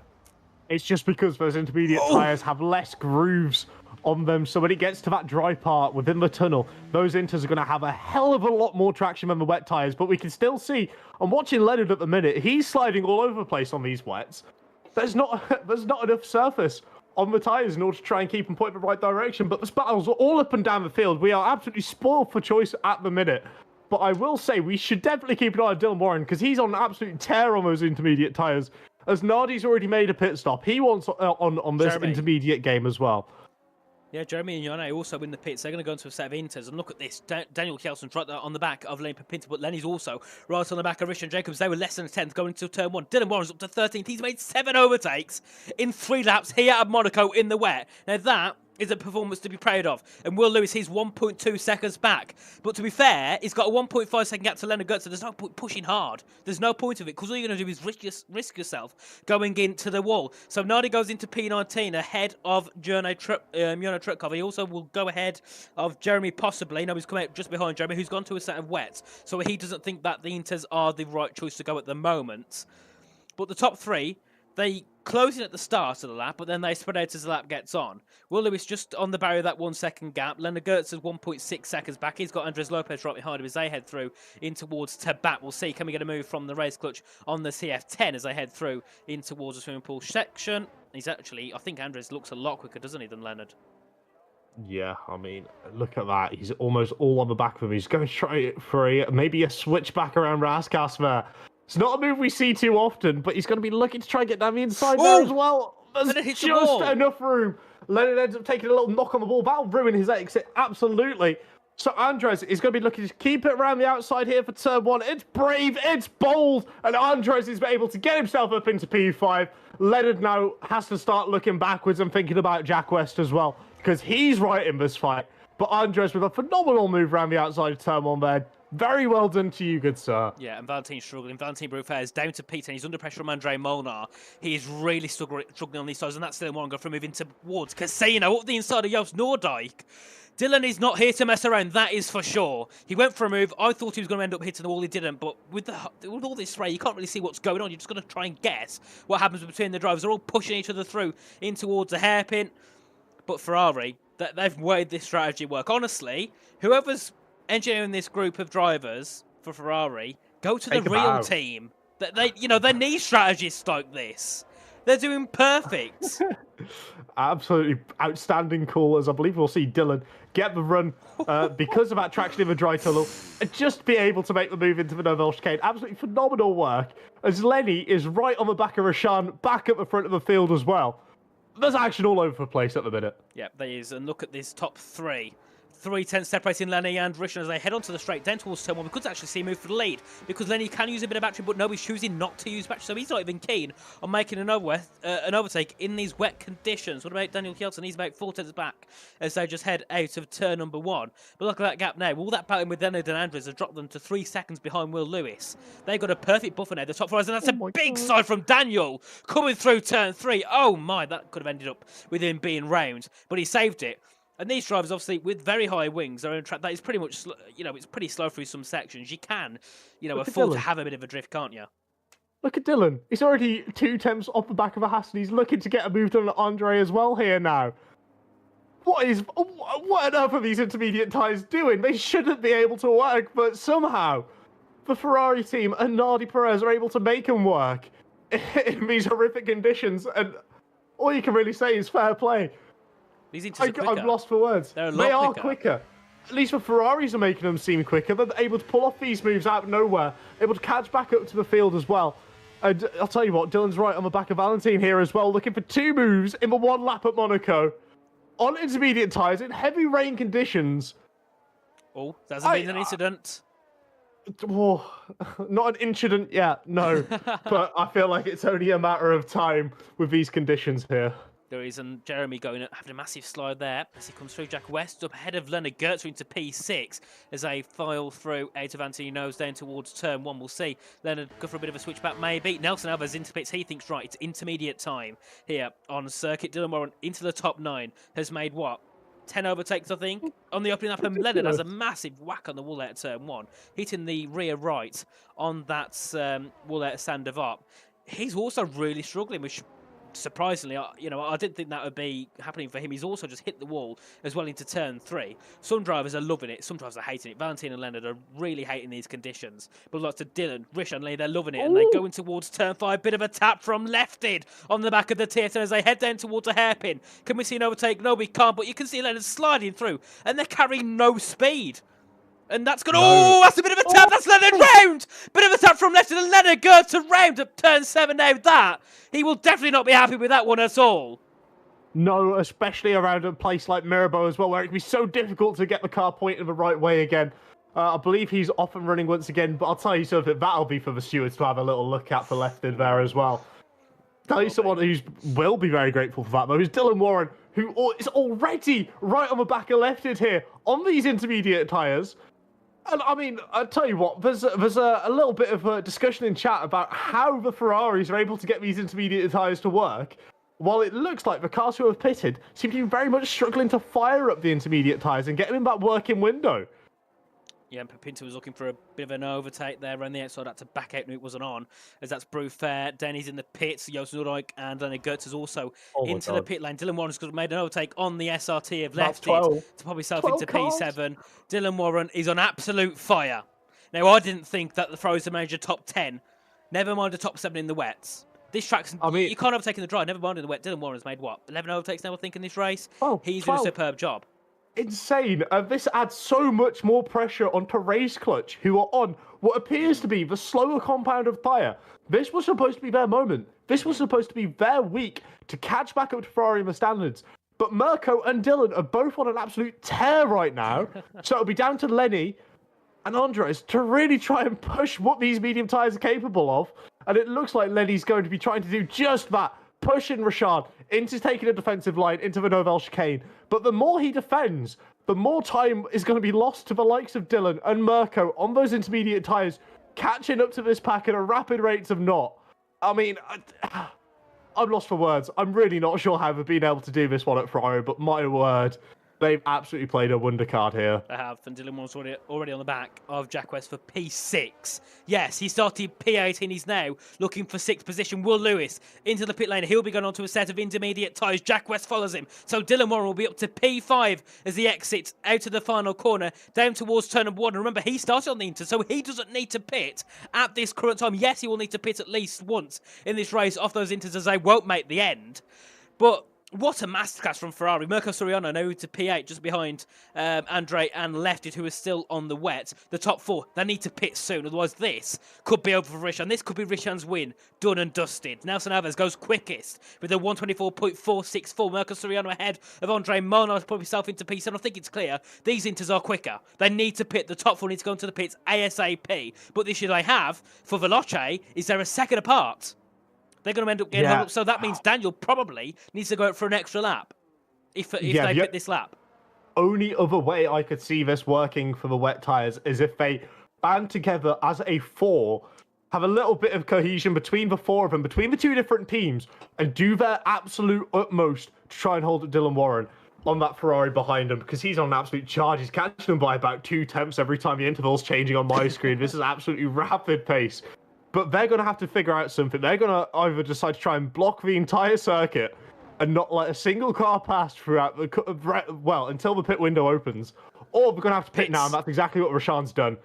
Wise move. What about Lopez? He stays out, so Lopez and Pippin to staying out there. I think this is the only team so far to have both drivers stay out. Both race clutches out still on circuit. Lefted also into the pits, and Lerner Gertz, the Monaco merchant, as he's always called, is currently sitting last, 20th position, and he's quite far back off the rest of the grid. But now we've got Yeltsin looking for a move on Papinta. Really is on the turn 4. Can he make it work? They go side by side. This is the lead of the race. And Warren is also closing as well, but they go side by side in towards turn number 5. Daniel's going to try and sweep it around the outside. Let's hope they don't make contact. In towards the hairpin they go. Daniel's got the inside line on Lenny Papinta. Can he make it work? A bit of contact. They're into the wall. They're into the wall down at the hairpin, and still Daniel gets his other head of Lenny. I'll try to click on to see if he was there in time, but he wasn't. But they clipped the wall a little bit. Daniel takes the lead. Lenny in second. Dylan Warren 3.5 seconds back from the lead. Paul Leckelmeyer has the fastest lap. This is getting more crazy and crazy by the lap. Absolutely. I don't think I could have covered Josh for a better race from my point of view. I'm sure he's watching this one at home, wishing him the best and hoping he gets well soon. But my word, Daniel and Lenny lost a handful of time to Dylan there, as well as Dylan was getting the move done on Andres. So surely this has to be Andres' time to come into the pits. But realistically, he comes into the pits, he's going to be looking outside the top 10 easily when he ends up putting those intermediate tyres on. Yeah. And I don't believe he's at a point now where he'll be able to stretch those inters to the end. It's going to be a rough one. And he does stay out on the wets as well. Yeah. I mean, Race Clutch have to make their mind up on what they're going to be doing for this race strategy. Because so far, the inters are absolutely rapid here. We're seeing it with Dylan, we're seeing it with Mirko, we're seeing it with Rashan, we're seeing it with Will. It'll be very interesting to see where Rashan is going to feed back into this battle after these wet runners make their stop. Because I believe he could be very much looking up for a P3 with the pace he's showing on these intermediate tyres. As we can see, moves are still going on throughout the field. I can't keep up. Yep, as lefted, Jack West looking for a move on Nelson Alves, 2-lap versus 4-lap old intermediate tyres.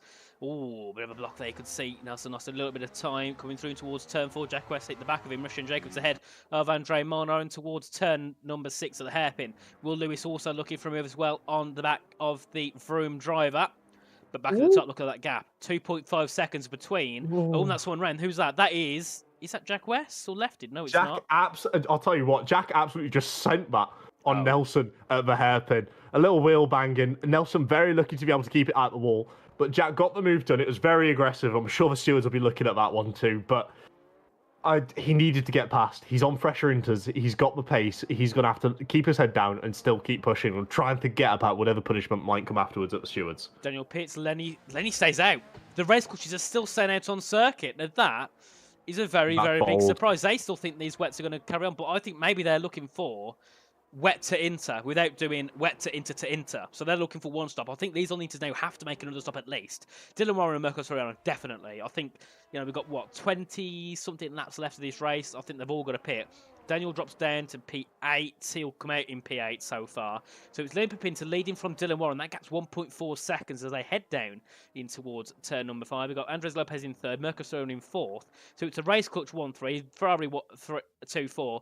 This is something we've seen pretty much the whole season. And remember, Ferrari at the back of the grid. Yeah. I just can't even. But something I will just point out now as well, real quickly with the Ferraris, which some viewers in the chat have been able to point out for themselves before we address it, is that Dylan isn't catching at a rate of knots like he was before when those inters were fresher as well. He's still catching, but not by as much or as quickly. So we're going to be looking for that for the rest of the field. Around lap 10 is where those intermediates are going to start, wearing off just a little bit and not necessarily giving that overall pace advantage. While the wets seem to be holding their own at lap 10, they still seem to be towards that same sort of pace level, putting in similar sort of lap times. So perhaps it could be something that RC are trying to get this one stop sorted from wet to inters as Lenny pulls into the pits and unleashes Dylan Warren to try and, muster any sort of gap he can. He's already on the back of Mirko Soriano. He's looking for a move 4. P4, it will be P3 as they head down towards turn 1. It's Rishan on the back of Mirko. We'll have to go for a move around the outside. If he wants to try and make it work, he backs off. He doesn't want to make the move there. You can see Mirko's gone defensive. Rishan gets a better line coming out to turn 1. They head down towards turn 2 and 3. Baravage and Massenet, and there we are. Rishan Jacobs back into provisional P2. He started on pole. Obviously, you can see these older inters just not as quick as the newer inters. So maybe, I don't know, this strategy is going crazy. It could work for anyone at this point. Trepkov gets a 3-second penalty for multiple warnings on the circuit. Andres Lopez as well. He also got a penalty. So now, do we see Lopez try and hold Rishan up to let Lenny close in? Surely he's got to start thinking about the championship. I mean, he's got a Veloce Academy driver behind him and Ferrari in front of him, exact same as it is in the standings as well. So Andres is going to have to make a very, very serious decision here whether he's going to let Rashan go, and he does. He lets him go in the tunnel. Rashan using that less grouped intermediate tyre to get the traction down better. And Andres, let him go by nice and easy to try and catch back up to the back of Dylan Warren, who's already got a 7-second lead compared to Rashan here. But as mentioned, Dylan will still have to pit. Rashan probably looking to pit as well once again, unless he's trying to risk it on those intermediates to the end. But of course, that would mean he is vulnerable to a puncher when he gets to the dying embers of this race, as we see Will Lewis almost going for an outrageous move down into the Raskas on Mirko there with a very late braking move. But unfortunately unable to pull it off. But he'll be looking to try and size Mirko up, going up to Beau Rivage and Massenet, once again, very similar to how Rashan did it. Yeah, and I think this is going to be great because we got Lenny's just come back onto the track. He's got the best tyres now out of all in that top 6. He's got, 11 lap newer tyres than the Ferraris. He's got a couple of laps newer tyres than Rishan Jacobs, who's currently doing it. He's took a second out on Dylan. In that, I think, about half a lap. That gap's now 6.0 seconds. We'll dip into the fires as they head down in towards the hairpin. Will Lewis also on the back of Mirko Soriano. Mirko will probably try and hold him up as he doesn't want Will to fly through as much, will he? No, I mean, Will lost her rear under braking, going down into Mirabeau in the braking zone there. Very, very bold stuff from Will to be able to catch the car and keep it going, but Mirko knowing exactly what he's doing. He's trying to hold up this Williams to the best of his ability, taking a defensive line there as well. He's trying to do everything in his power.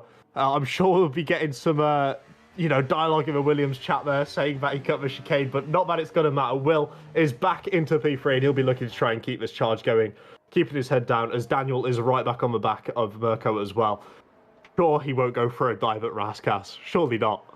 Yeah, we'll see what he can do. Into the Raskas they go. Daniel looking for a move. Couldn't get it done there on Mirko Soriano, but he could get it down towards turn 1. Bit of battery usage from Veloce Academy to make it a 2-4 in this race at the moment. Jack West getting himself there ahead there of Molnar in towards turn 1. Daniel has to back out. Wasn't close enough in towards that first one to get a move, but you can see great exit there from Hjelsen. Very poor exit from Mirko Soriano inside at Beau Rivage for Hjelsen. It'll be the inside yet again at Massenet. Great move there from Hjelsen. It was pretty much a easy move. It wasn't going to be any easier than that there for Daniel. Pops himself into P4. Will Lewis in third, 5 seconds back from Rishan Jacobs. He lost a few seconds with that battle with Mirko Soriano, and now Rishan is gaining in on Dylan very quickly. That gap 4.4 seconds as they exit in towards Portier. 2 laps ago that gap was 7. That gap is coming down by what, 1.5, 2 seconds a lap? Yeah, Rishan absolutely. is on a charge, on an absolute charge. And I feel like Daniel is going to be right on the back of Will in the next couple laps as well. Maybe not even the next couple laps, it might be before the end of this lap as well. But honestly, the strategy is so much up in the air at this point. If you're Ferrari, when do you try and pit? I don't know. I'm not surely you would aim for like halfway through the race. But then that's potentially risking if the rain gets a little lighter. Would, soft compound tyres be quicker? Would that really open the door for these drivers to try and push using the soft compound? As Daniel is right on the back of Lewis now as well. It wouldn't. Are we going to see another move? Are we going to see another move at Beau Rivage? It's likely, but Daniel's, I think, in the best position at the moment. So, round the outside for Hjelsen, back to the inside in towards turn number 1. It could be moved for the Veloce. They make a bit of contact in towards that first corner. They go side by side, heading up the hill towards turn 2, and we'll think, yes, Daniel has got that move. So now Veloce Academy into second and third, and surely it will be first and third, because look at that gap. It's 2.8 seconds between Dylan Warren and Rishan Jacobs as they head down in towards the Grand Hotel hairpin. And then Pinto also gaining quickly on the back of Will Lewis. He could be looking to put himself into P4 for race clutch at this current time. And Andres Lopez, it's going downhill for him. He's sitting in P11, right to the outside that top 10. A big shame for him. He's got a penalty as well. So things haven't gone well for the one race clutch. They have definitely gone well for the other. It's like watching Checo and Max at this point between those two. As now you can see Andres looking for a move, has to back out in towards turn 6. Could have make it work there, but you can see Nelson. A lot of low speed coming through towards that hairpin. And you can see, I think Andres is a lot quicker as Nelly Pinto does get that move on Will Lewis, standing towards a Nouvelle chicane. And it's like what we saw. It's like, how is the Nouvelle chicane the most popular overtaking spot this season here in E-Series? That's what it seems like at this point. Genuinely, they're getting flashbangs coming out of the tunnel. And they're able to pick the braking point every single time. At this point, I'm convinced they've got the right shot coming out of the tunnel so they can reopen them and see where they're going. But Lenny got that move done beautifully down the inside of Will into the Nouvelle chicane, and he'll be looking to keep the pressure applied to the Veloce drivers in front. And most importantly to Dylan as well, who's currently only 1.4 seconds in the lead. It's still falling down. Rashan, we know he's got the pace. We saw it in the qualifying. He set a fantastic lap time. It doesn't look like his pace changes regardless of the weather. No. He's still on an absolute tear. He's absolutely rapid during this point of the race. And it looks like Dylan's losing just a little bit more time than usual out of those traction zones. Just showing that the 8-lap difference between tyre longevity contributes to so much of the lap time at this point. It does. And now I think Dylan, the question is, does he hold Rishan up or does he let Rishan through? Because if he lets him through, he can still try and hold off Daniel. But if he ends up holding Rishan up, it's just going to bring Daniel, Lenny, Will all back into this battle. So it's hard to think what he'll do. Now someone round, that is Jono Trepkov down at turn 4. Turn 1, loses his front wing. So let's hope there's no safety car. There is no safety car, luckily. Jeremy back into the pit lane. He's only on 4-lap old tyres, so he's going to be way now out of this battle for anything, I think, in this race. That gap coming out of Antonio's between Dylan and Rishan. 9/10 of a second. It is less than a second between the top two. Dylan started last. Rishan started on pole position. They're 8 laps between on the tyres. 16 laps to 8 laps. Rishan could get this move done, I think, either this lap or next at this rate. I'll tell you what, we need to get Yana back from the Maldives to do a last first challenge on Dylan Warren's experience here at E-Series. Because so far, Dylan has been on an absolute mad one, but it looks like he'll be... I mean, realistically, the time isn't on his side. He's got to keep these tyres alive just for a little bit longer before he's able to call it back into the pits. But even when he does call it back in the pits, he'll still be looking at around a P8, P9 before, you know, he's got to set those intermediates back up into a firing window. But I feel like we should also mention Andre, who we started P10 on the wet tyres. He's still on those same wet tyres, and he's still P10. He's running his own race, and that's sometimes what you need to do around Monaco. Fantastic work from him and Broom at the minute. Yeah. He's chilling. He's vibing. He's had the likes of Mirko and Dylan fly past him on the intermediates. He's not phased. He's doing his race. It's fantastic to see. But how long would Dylan be able to keep doing his race without having to think about Rashaan putting this pressure on him? Because we know if there's one or two drivers you don't want behind you in E-Series, it'll be the Veloce Academy drivers, because they're not afraid to pull a move out of nowhere. But we all know when it comes to defence and offence, Dylan Warren is the main man. So this could be a very interesting battle between Dylan Warren and Richard Jacobs as they head in towards turn one. That gap, 0.6 of a second. Dylan's losing a lot more time now on the exit of turn one, because you can see there's no more grip left in those intermediate tyres. One part of me is thinking, right, Ferrari got the strategy right, but the other part of me is thinking that Dylan Warren is on absolute fire, because that gap down to Mirko Soriano is what? Well, look at the gap's leader. 14 seconds. 14 seconds separating teammates who are on the exact same strategy. That is showing how well that Dylan Warren's doing. I'm not talking bad about Mirko at all, because he's doing a superb job in P6, starting from 19th, but Dylan Warren, 14 seconds ahead of his teammates. He's 5 tenths ahead of Richard Jacobs, who was on pole, who was 17 positions ahead of him on the opening lap. Superb. But Rishan as well. I can say the exact same to him. He's been on absolute fire. In the dry, in the wet. There's nothing that is stopping him at this point. He's now on the back of Dylan, in towards the Nouvelle Chicane. The gap's 0.4 of a second. I think we could see an overtake very shortly. But it depends how keen Rishan is to overtake. You know, absolutely. I mean, I feel like it's down to the confidence how quickly Dylan was able to pick his way through the field. Mirko took a little bit more time. So I feel like that's why the gap's that big. But Rashaan and Daniel, almost inseparable during this race split. The lap times are staying roughly the same throughout each lap, but Rashaan now will have to face Dylan coming on this lap. Realistically as well, through the Grand Hotel hairpin, we saw last lap Rashaan was just stuck up behind Dylan, having to push him through there as well. Perhaps Dylan's choosing the optimal time to deploy that ERS just to keep Rashaan behind him, but also holding him up when he gets to the slower, more technical parts of his circuit. I mean, slower and more technical around Monaco. Yeah, and I think I'm just looking now, and I've just forgot about SRT. They're sitting 7th and 9th. But I feel like Jack West will have multiple penalties for using the cars as walls this race here today. Andres Lopez looking for a move on the SRT driver. They head out of turn 1, back down towards turn 2. And Jack West kind of holding the RC car up. He doesn't want Andres to be through. He wants Lefty to be right behind him. They're heading towards Massenet.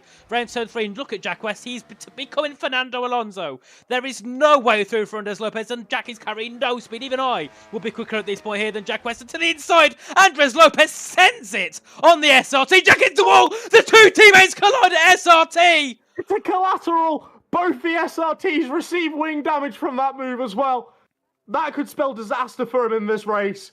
They need a safety car to be called out right this instant in order for them to keep in it. Andres Lopez with a very ballsy move. Probably not on the cards, but my words. Lefty getting a 5-second penalty as well. Oh dear, that's not. I tell you what, Richie, I'm going to be honest with you, mate. I just feel like you cursed SRT at this point. Yeah. 3 curses, great. That's it. Lay everything on me. There we go. But Dylan Warren now is into the pits. I'm sorry. What? Hard tires. Oh Dylan, no. Are you feeling okay? Either those are going to work, or the game's broken. Surely the game has got to have broken there. There's no way he's going to take hard tires out on track. There's absolutely no way. I'm in disbelief. But if he is, then I don't know what he's on, but I want some of it. We'll see what Dylan Warren tries to do, but surely there's got to be an issue. Okay. There has got to be.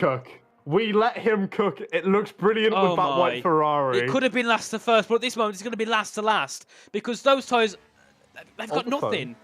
Look at Andres Lopez on the back of him. What? Okay.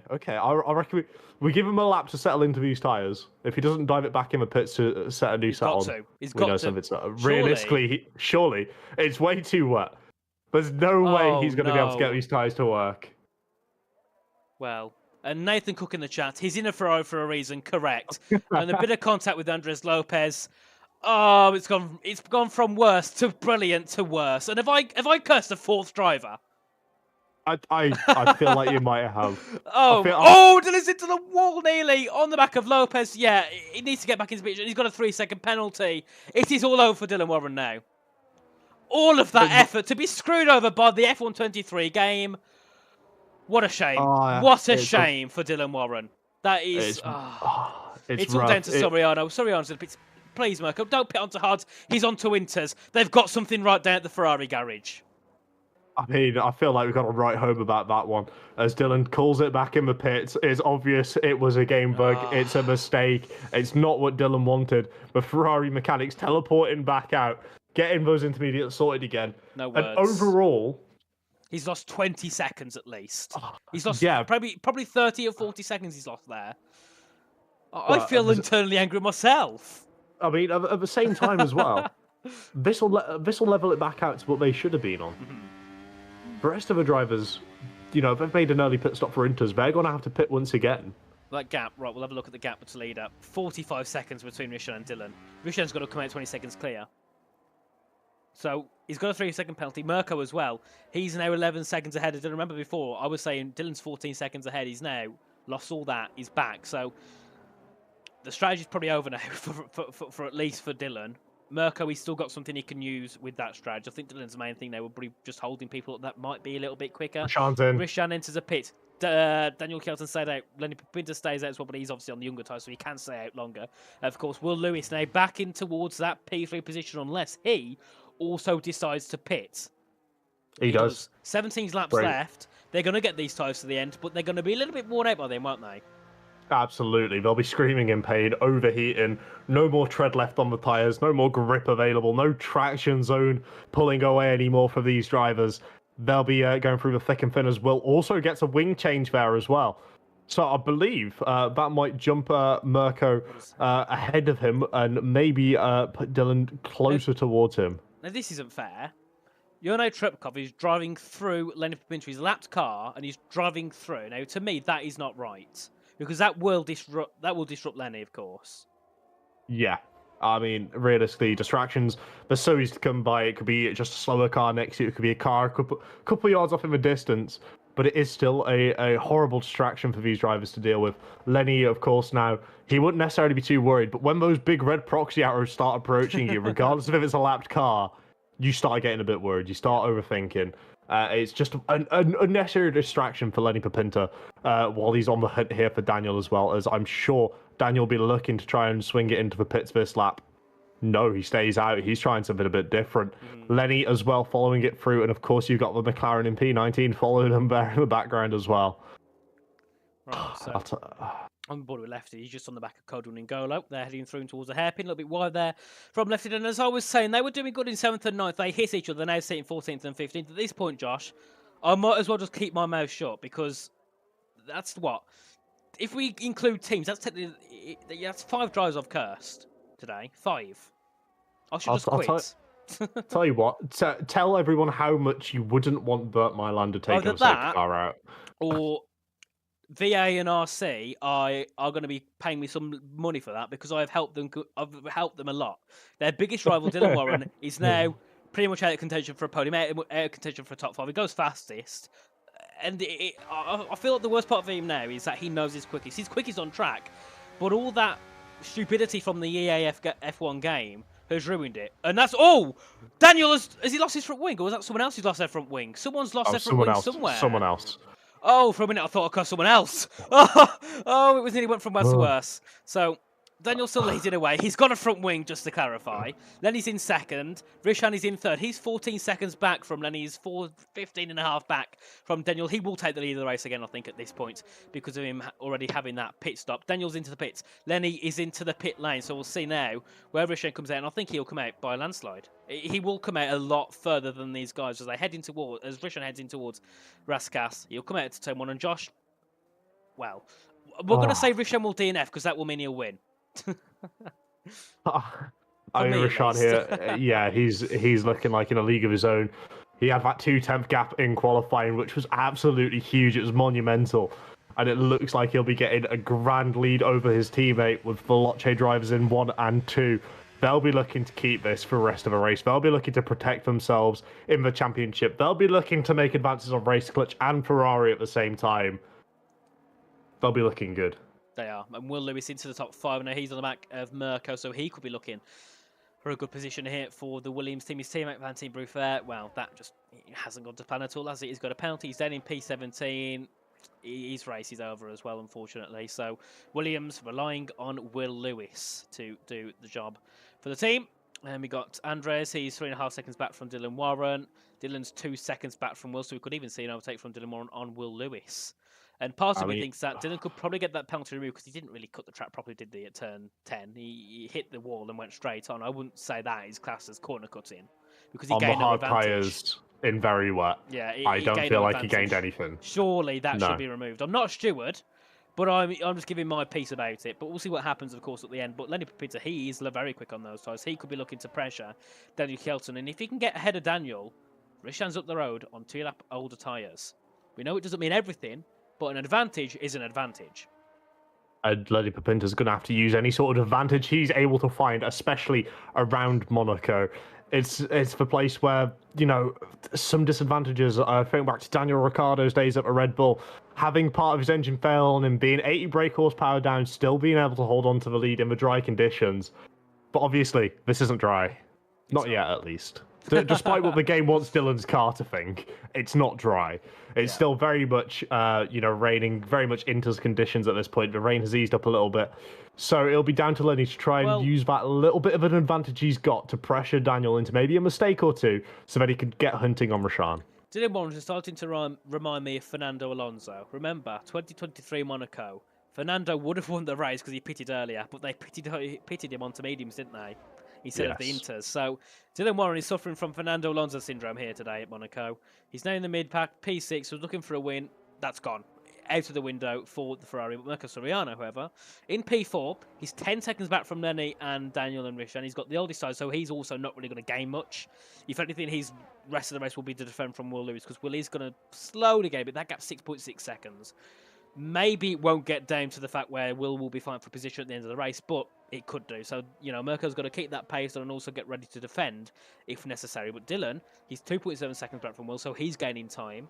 So is Lopez on the back of Dylan Warren as well. So Daniel Kelton says it's the fastest lap, a 1:21.627. Now, that gap between the two teammates has come down. The last thing I want is a two teammates crashing because they're battling hard. Yeah, I mean, realistically, I'm not sure how realistic that'll be. I'm sure the Veloce Academy engineers are shouting in their ears, hold position, hold. But realistically, if you're Lenny, you're going to want them to try and fight one another. And that's exactly what I believe Race Clutch are going to be looking to try and eke out of these two cars in front of them. Just trying to pressure Daniel, either into going a little bit quicker and catching up to Rashan to add a bit of pressure to Rashan, or perhaps make a mistake, because realistically that might be one of the only ways Lenny's going to be able to try and get something done to get higher than P3. But I feel like I do have to say, Mr. Consistency in P5, yet again, there's a reason Williams want him around.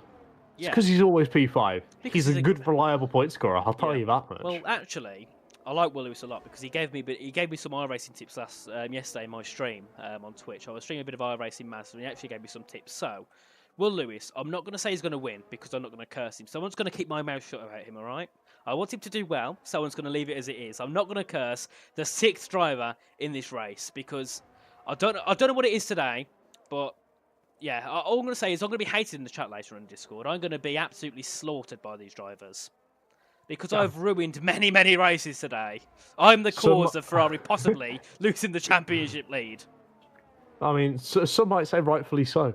But of course, I mean, realistically, from the outside point of view, if you're Ferrari, it'll be a little bit sore, right? It'll be a little bit of salt in the wound. Mm-hmm. But starting 19th and 18th on the grid with qualifying bans, being P4 and P6. Who's that? It's not that bad at the end of the day, as I believe that was Ikea. Joost Nordijk always replaced his front wing, so he's had an incident, hasn't he, Joost Nordijk, somewhere on the track, so he'll drop down to he'll drop down to P14 at this current point in this race, and RHG. Bit of a dismal race from them, isn't it? Currently seeing P8 and they'll get P40, so it'll be P8 and P14 where they had an opportunity to be in a perfect position because of the issues for TF10 and Ferrari. So quite a shame to not see them, get any advantage out of this. This is probably, unfortunately, their worst position this evening. And also, what's happened to Rishan? Why has he dropped 2 seconds to Daniel? I think he's letting off a little. I think he might be. Because that gap has... I've been waffling along, but that gap has come down by, 2 seconds? Yes. So either Rishan's made a mistake, or he wants Daniel to be pulled along. And both of them can defend from Lenny then, can't they? Because Lenny wants that win. He wants it. He's on best times. He's got decent pace.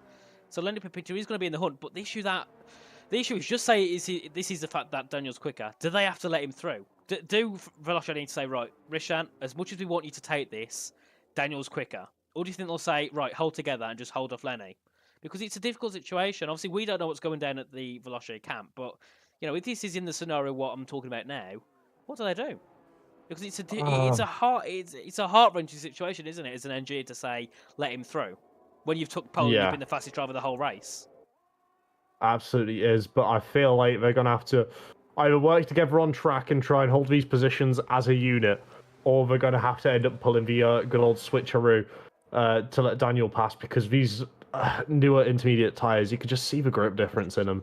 Mm-hmm. Yeah. It's very much apparent, and I'm sure Daniel will be yapping down the Discord or TeamSpeak, whichever platform we're on, telling him, move him out of my way, I'm quicker, I can get going, Lenny's going to pass me if we don't have a swap. Yeah, because look at that, Lenny's 5 tenths back, he's really gained. He's gained, 1 second on that last lap, I think, about 8 tenths? Yes. The gap was 1.2, he's now 5 tenths in towards turn 1. Daniel went for a bit of a dummy on his teammate. This could be interesting between the two Veloces, because Daniel has got a lot more pace than Rishan. This could end up like 2016 Mercedes, in towards turn 3. Rishan's just... It's like he's holding his teammate up, because look, you can see Daniel's having to lift off completely. I mean, unless Rashawn's plan. Is there another story to tell?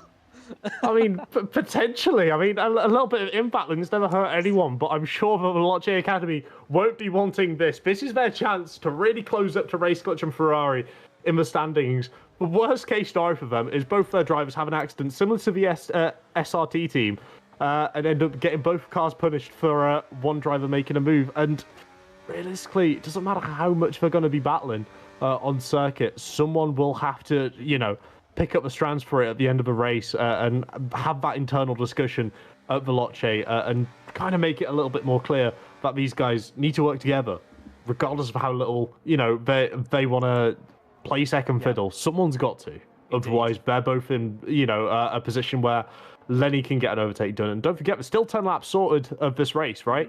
Yep. There's still 10 laps left. Mirko and Will, they could very much get something going. But you mentioned about Will trying to catch up to Mirko. He's not caught up at all, but Dylan certainly has caught up to Will as well. And Daniel keeps going for a little bit of a dummy moving towards turn 1. I think Daniel wants to get on with it. I really think he does, because you look here. If we look at Richard, look how much he holds Daniel up in towards here. Daniel has to completely lift off. He can't push like he normally does. Yeah. Because otherwise he's into the back of his teammate. So, I don't know. It could be a strategic move. Part of me also needs to try and spice this up a bit, give a bit of entertainment between these three at the front. But Lenny Pepincha, he's ready. He's ready and raving to get a move, to pop himself into second. If he can dispatch Daniel, he will go for the victory, because I think, then at that point, Richard hasn't got a teammate to help him. Lenny's then on 2-lap newer tyres. He would be in a better position. So, set to 2, that's an incident. Who's that? Is that Leonard Goetze? I think it might have been Leonard Goetze around at turn number 6. And, well, the Monaco merchant, we said before, he's down to P19. Well, Will Gibson, you told me that Leonard would literally gap the field, but he hasn't. Keep an eye on that. Keep an eye on Daniel here as well. Rashad had such a terrible exit coming out of that chicane. Turn 11, just before to back. Daniel tried and, put his nose around the outside, have a little look. They are racing. They're not standing by and working together. They're looking to get a move done on Rashan at the minute, and I'm sure Daniel will be eking at the back of that rear wing of his teammate, trying to find any sort of mistake Rashan is making on those older tyres and trying to capitalise on that. before Lenny can make a chance and capitalise on him. Because then, there's been a couple of times where he's been right on the rear of Daniel, I think, especially into the hairpin last lap around. He was nearly touching the rear of that AlphaTauri Veloce Academy car. So they fall through at turn 4, back down towards turn 5. The gap's 3/10 between the three of them each as they head down. And, Lenny, a bit of a tap there, I think, on the back of Daniel Kjelsen in towards that. So that's not an ideal scenario. And we've got the two FVRs swapping around for P15, P16. Yet again, another dismal race down at the FVR camp in the Mercedes. Dylan Warren. He's right in the back of Will Lewis. If he can get that penalty removed, this is an on-track position. Andres Lopez gaining in behind. Will Lewis literally leading these three along. Dylan Warren, can he get a move? Because Lopez is also looking somewhere to go. He's left, right. Trying to make a move on the Ferrari, but Will Lewis has gone a little bit deep. He's lost position. That is Dylan Warren now into the top 5, but Will's going to send it back into the hairpin. He has no drive at all. They make a bit of contact. Dylan Warren to the inside. Dylan Warren back into that top 5. Now Lopez, can he try and make a move on the Williams? That will be quite a shame for Will Lewis down to P7. Now that's Nardi Perez into the race. He's did it, and that's a safety car. Safety car here on lap 31 of 39. Now, do we see pit stops? Look, he's binned it into the wall there. I'm trying to find someone who's close to it. Daniel's coming. It was there, wasn't it? Look, well. the front wind's gone. That was where the car was. Rishan stays out. Oh no! Oh. This could be it. This could be it for Rishan, I think. He's going to be Daniel's just done the opposite of Rashan, regardless of whatever it was, to try and get any sort of advantage, and it's an absolute treat. Rashan's going to be on those 10-lap old intermediate tyres. Remember that first stint that Ferraris did? Yes. On 10-lap inters. As soon as it hit lap 10, those tyres completely fell off the cliff. So now this will be the opportunity that these drivers need. And also, there's a big enough gap for both the Ferraris to pit onto the intermediate tyres as well. It's not an all she wrote here today. There's still 8 laps of this race to get going. But look at this. Then the Goetzer is in the way. He's a lapped car. Oh, no. This is going to cause a bit of an issue. This is going to cause quite a big issue. Right. Will Lewis, he's staying in the pits. What's happened to Will Lewis? He's now down to P7. So it will be Rishan ahead of Daniel, ahead of Lenny, Mirko, Dylan. But it's going to be 10-lap old inters for Rishan. And also a bit of information in the chat. Diego Zorzo from FVR says that Nardi Perez's wheel disconnected. Oh my. Now, I'm glad I didn't curse Nardi, because that would have been 7. So, we're still at a quarter of the grid I've cursed today. We're not going to make it anymore, and hopefully we don't make it any more than that. But actually, I have a feeling I have, because I said I wanted Rishan to win at the start, didn't I? Yes. Well, here we are. I'm going to get even more hated. I will say, a person that very kindly put out another curse you made about a Dylan Warren last to first on Twitter. Well, that was me. And I've... Yep. So technically, I cursed him twice because I cursed him on Twitter and also in the race. So double curse for Dylan Warren. I've cursed Andre Moller in qualifying. I cursed Richard Jacobs. I've cursed... Who was it? It was Leonard Goetzer. Andres Lopez, both Josh, the SRT cars, I might as well leave you to the next 7 laps of this race. It's got to go better for all the drivers at that rate. I'm not going to curse anyone else. But we have 7 laps to go in this race. Safety car is out on lap 33 of 39. Richard Jacobs. Now, could he box? Because Mirko's 13 seconds back. It depends how quick he catches on. Dylan Warren's 13 seconds back from him. So, have a look at the gaps here. 32 seconds between Dylan and Rishan. Maybe he could pit. Oh, and Leonard gets another penalty. But I think he's just trying to get out of the way, isn't he? Because he's a lapped car. It's all... I don't know what's going on here. Big shame for Leonard Gertz. And that's Valentin Bruffair as well. They're all overtaking each other. Oh, no, this is... And they're all, they're stopping, letting people through. Daniel gets a 5-second penalty for ignoring yellow flags. I'm sure that'll get removed. That's got to be removed. But the question is, why did it get given? Because he didn't... I'll tell you what, I'll have a little look at the race director. I'll do a bit of investigating. Let's have a bit of investigation, Josh. Race director mode. Okay. Race director mode. So, Rishan leads. Daniel's second with a penalty. Lenny Pipin's third. Mirko's 4th. Dylan's got a penalty. Andres has got a penalty. Joost has got a penalty. Yes. I think it was because he went slightly ahead of the car in front of him. Car in front of him. But the car in front of him is Williams, Williams. So it should get removed in theory, but we don't know, of course. If they provide no footage or anything, then it won't be, unfortunately, because it has to be footage and all stuff like that provided. So we'll see. We'll see what happens with that one. So I'll tell you something. Leonard really just wants to get past, doesn't he? He wants to get going. Yeah. He wants to get out of the way of this. It's a lapped car, and he's now completely stuck behind all of this. I do feel for him. I do feel for him at this point because, yeah, it is nothing he can do. It's a horrible situation to be in. So- Because he knows, regardless of where his car is, he's going to have a huge effect on this race. Well, to be fair, Ferrari could have saved this. They actually, like, obviously, either way, they're going to finish, 13 and 14 positions high where they technically qualified. But, they're going to get 4th and 5th. Dylan probably will have that penalty removed because he had hard tyres on wet, went straight on at turn 10. Yeah.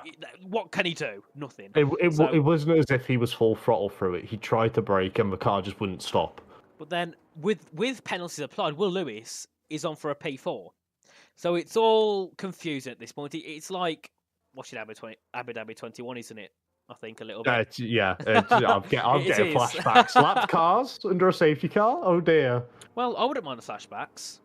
I'm going to get hated in chat for that, We'll keep the political views aside about F1. But yeah, we're waffling on because, come on, safety car, come on this lap. All those behind, just let them catch up in their own due time. We need to get racing underway. We're going to have 5 laps of racing if the safety car comes in this lap. If it doesn't, we'll have 4 laps. Yeah, and it'll be pure carnage once these And cars then get going again. Connor says, no overtaking under safety car is the rules. Now, if Daniel overtook Valentine, does that penalty still stand? Right, safety car's in this lap, so we will get racing this lap. Josh, so we don't curse anyone, you take us away. Oh dear, here we go. Right, we're going to watch Rashaan dictate the pace here. He's got 2 back markers behind him. He's not in a world of concern. He's not worried about turn 1. But it'll be very interesting to see what Valentine and Leonard do for the other cars behind, as Daniel will be looking to try and get any sort of advantage. But Rashaan makes it through the final corner. You can see he's gone. You saw the rear swerve out the way there. The back markers look like they're holding their position as well. So Rashaan is going to be able to get a little bit of a gap formed up there, but they are ghosting behind. But Rashaan is able to dictate the pace, keep it nice and straight, get the lead. Set to 1 issue. Continued. Yep. It might be to do with some of these cars ghosted, but Daniel has got past the Williams there with the help of the ghosting. But I'll tell you something, Lenny's going to be looking... Ika's crashed. Ika's crashed into the wall. The Irish driver Ika by now is now into the wall. Oh, and what a shame for him. Let's hope we don't get another safety car. For the love of God, please not. But look at all these here, Josh, there we go. I'm getting mixed up with F2 now. I mean, Lenny's still trying to make this move done on Daniel. But all the cars in the way. Yeah, the Williams car's just being a bit of a distraction for Daniel, but Daniel's still able to catch Rashaan because of a tyre compound difference and the longevity of the tyres. Oh dear. Now, Lenny Papinta is in a good position. Veloce can hold Daniel back if needs be. Lenny, if he can get a move on Daniel, he's then, I think, effectively won this race. Because they've got nothing left for Rashaan's side, haven't they? 10 laps older. 13-3. Yeah. So, Lenny needs to get through. If he can, sorted. If not, yeah. I'll tell you what as well. Keep an eye on Dylan Warren. Yeah. We know what his pace was like. Exactly. And he's also, right on the back of these guys Snakes as in well. the chat says what's Dylan and Daniel's penalties for. From what I would think, they both will be removed, but we don't know. I don't know, so we'll see. Daniel overtaken on the safety car. Dylan Warren went a little bit wide at Nouvelle, cut the corner on hard tyres in the wets because of a glitch. So, I don't know. We'll see. Right, so. It's up in the air. Oh, look at how close Daniel is to him already. They're literally pushing each other through. And that'll give Dylan an absolutely great opportunity and a better run. Dylan's going to be looking down the inside here. But when he looked around the outside of Daniel, so Dylan got boxed in there, but he's still there, trying to get it around the outside up the hairpin. There's not much of a braver place you can make a move like that in Formula 1. Dylan Warren, take a bow, sunshine, up into P3. And he's looking to put the pressure on Daniel now. Oh my, no, this race has changed and changed and changed. So Dylan Warren, who got messed up by an issue with the pits, is now back in contention for victory. He's on the back of Daniel Kjellson. This is literally Dylan Warren's chance to completely turn down everything I've said in the past 5-6 laps about what happened to his race, because he's on course for victory. Daniel Kjellson also is on course for a possible victory. So we need to see, can Dylan Warren make a move? We know he's feisty. He wants to make the move if he can. He's going to try and go around the outside. Go for a bit of a switch back at Laras Cass. In towards Anthony Nose at the final corner. 37 of 39. 2 laps left in this race to go. Dylan Warren after Kjellson. Remember, it's 10 laps tyre difference between the top 2. Well, between first and everyone else on the grid at this point. As they head in towards turn 1. But Josh, this could get spicy. I'm not sure where to put money. I would say put it on red at this point. but I feel like that's my Ferrari fan in me wanting Dylan to do the best possible work. But so far, Rashaan, yes, he's holding up the field a little bit, but he's also dictating the pace. Daniel as well seems to be sort of positioning his car in just ways that Dylan's not able to really make a move. As I believe the Alpine of Lenny just tried to go down the inside there, but there was no space. Dylan gets tapped round a bit, doesn't he? What was that? That was back marker. That was a back marker. That was him sliding. It looked a little bit like he ended up losing a rear, but he's still right on the back of Daniel there. The back markers of the Williams and the McLaren there. Still not part of this race so far for this front run. But you can see that little bit of a gap now opening between Rashad and Daniel. It feels like the Veloce team call has been made for Daniel just to back Dylan up just a little bit to try and protect this race lead. But end of the day, anything could happen. We've seen Dylan with absolutely outrageous pace here. This back marker situation is getting ridiculous. It is, honestly. Absolutely. Like, why? Just back out. You're not fighting for anything at this point. All it's going to do is affect these in second, third, and fourth, all fighting through. You've got the Williams and the McLaren of Trepkov and Bruford just trying to get through, but everyone's all inside each other. It's not going to work at all. Right, back down towards turn one. Dylan Warren on the back of Yelton, not close up and towards that first corner, so he's going to try and make a move in towards turn. I'd say in towards the turn four, even down towards turn five. Big start though for Warren, lap 38-39, the penultimate lap of this race. Papinta also looking to put some pressure on Dylan Warren. Obviously at this point, Lenny Papinta is in the position to get second, but we don't know what's going to happen with penalties after the race, so we'll just see what happens. But provisionally, it is Lenny Papinta in second and Mirko Soriano in third. And Dylan trying around the outside there. It's not quite on, but that'll leave Lenny an opportunity to go around the outside. The hairpin is just barely enough room. Dylan's down into P4, and Lenny will be back up here as well, trying to catch up to Daniel. The more they fight, the more likely it is for Rashad and Daniel to secure this 1-2. But I'm sure Lenny doesn't mind that too much because he's only focused on getting moves done and moving further and further up the leaderboard. He doesn't care about the time differential, as Daniel, with potentially a bit of a brake check going into the Nobel chicane there. That'll be very interesting. I'm sure Lenny will report that one to the stewards. But Daniel is definitely holding the pack up behind him at this point. You can see it's painfully obvious. Taking defensive lines everywhere possible. So Lenny will have to really pull something out of the bag here. He's going to go to the outside. It's the final lap of this race, nearly. And Lenny Papinta is going to try and go around the outside at the final corner and make a bit of contact through there. Dylan Warren's going to look, see if he can make a move. He goes up the inside of Lenny Papinta as they head out to the final corner, down towards turn one. The final lap of this race. Rich and Jacobs leading them away. 7/10 to Daniel Yeltsin. And then we got Lenny Papinta in third. And Daniel could be speaking to the stewards because I saw a bit of a cheeky move on Dylan Warren down at turn 5, which pushed Dylan near into the wall. So people could be under stewards and crows for anything at this point because it has been a mess all race. Everything that can happen has happened. Now, Lenny Papinta to the outside. Can he get the move on Daniel Chiesa? They head down towards turn 5. Lenny Papinta could make this move work. They go in towards the hairpin. It's going to be side by side. Papinta, he sends it in towards the hairpin, and still they go side by side. Dylan Warren's going to look to make it possibly 3 wide on the exit, and then Lenny Papinta has a massive slide as they go around the outside in towards Portier, and he's still going to try and fight it back. He can't do so. Lenny Papinta down to third still, but he's going to try and fight it back to the inside as they head in towards the Nouvelle chicane. Dylan Warren also going to try and make something work as they head down, and Daniel to the inside. Lenny to the outside line. Can't do anything there at all. At this point, there's nothing that any of them can do because Dylan Warren's pushing them through. Then he's pushing Daniel through. But Richard Jacobs will switch back to him. What a race. Started on pole for Veloce. He will also come home to take victory for Veloce Academy. Richard Jacobs, take a bow. What a performance from him today. He comes through the Rascas for the final time. He's got his teammate behind him, moral support. It'll be a 1-2 provisionally for Veloce Academy. But Richard Jacobs at the final corner will take victory here at Monaco. Veloce Academy and Richard Jacobs. What a performance. Lenny Papinta finishes second. Mirko Soriano third. Will Lewis inside the top 4. Paul Eckelmeyer's in the top 5. I mean, if these penalties do stand, I feel like we need to give a round of applause to Paul Eckelmeyer.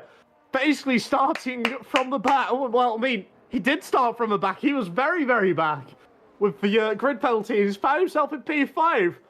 I do not know what to say. Provisionally. I'm not sure because I don't feel like the results can be verified. But one thing we can say, Veloce aren't here to play. They're here to win.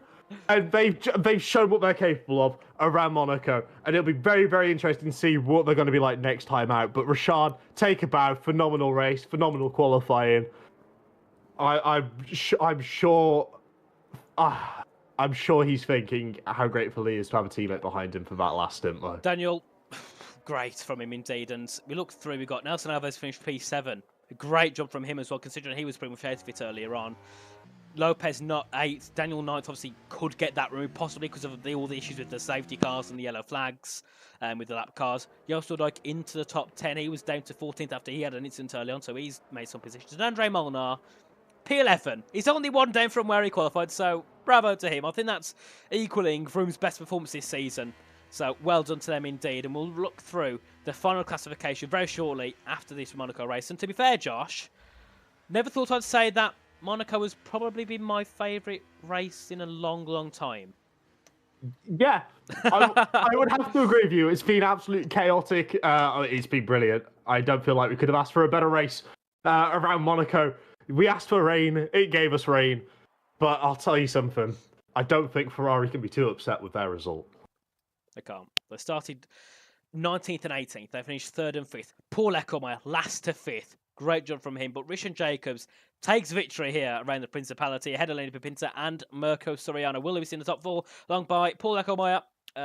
We have Dylan Warren, Nelson Alves, Andres Lopez, Daniel Kjelsen, and Joost Noordijk rounded at the top 10. Then we have Andre Molnar, left it, Codon Ingolo, Jack West, Ike Baena, Yone Trip, Carl Vanti, Brufel, and Goetze, and Jeremy Galenia, all the drivers that finished. And unfortunately, we lost Nardi Perez early on after he had an incident down at the final corner at Raskas after a wheel disconnect, I believe so. But superb race. It was brilliant. And hopefully, we're going to move over to the interview screens. Hopefully, we can get an interview from at least the top 3. I'd love to see that. So we're going to quickly see if we can get them to pop in for an interview.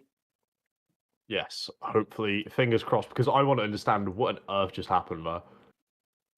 I'm so lost to whatever could have happened throughout the entire course out race. I want to know what they're thinking during the pit stops, when the safety car came out, how they really felt during that entire time, because, I mean, that was absolutely insane.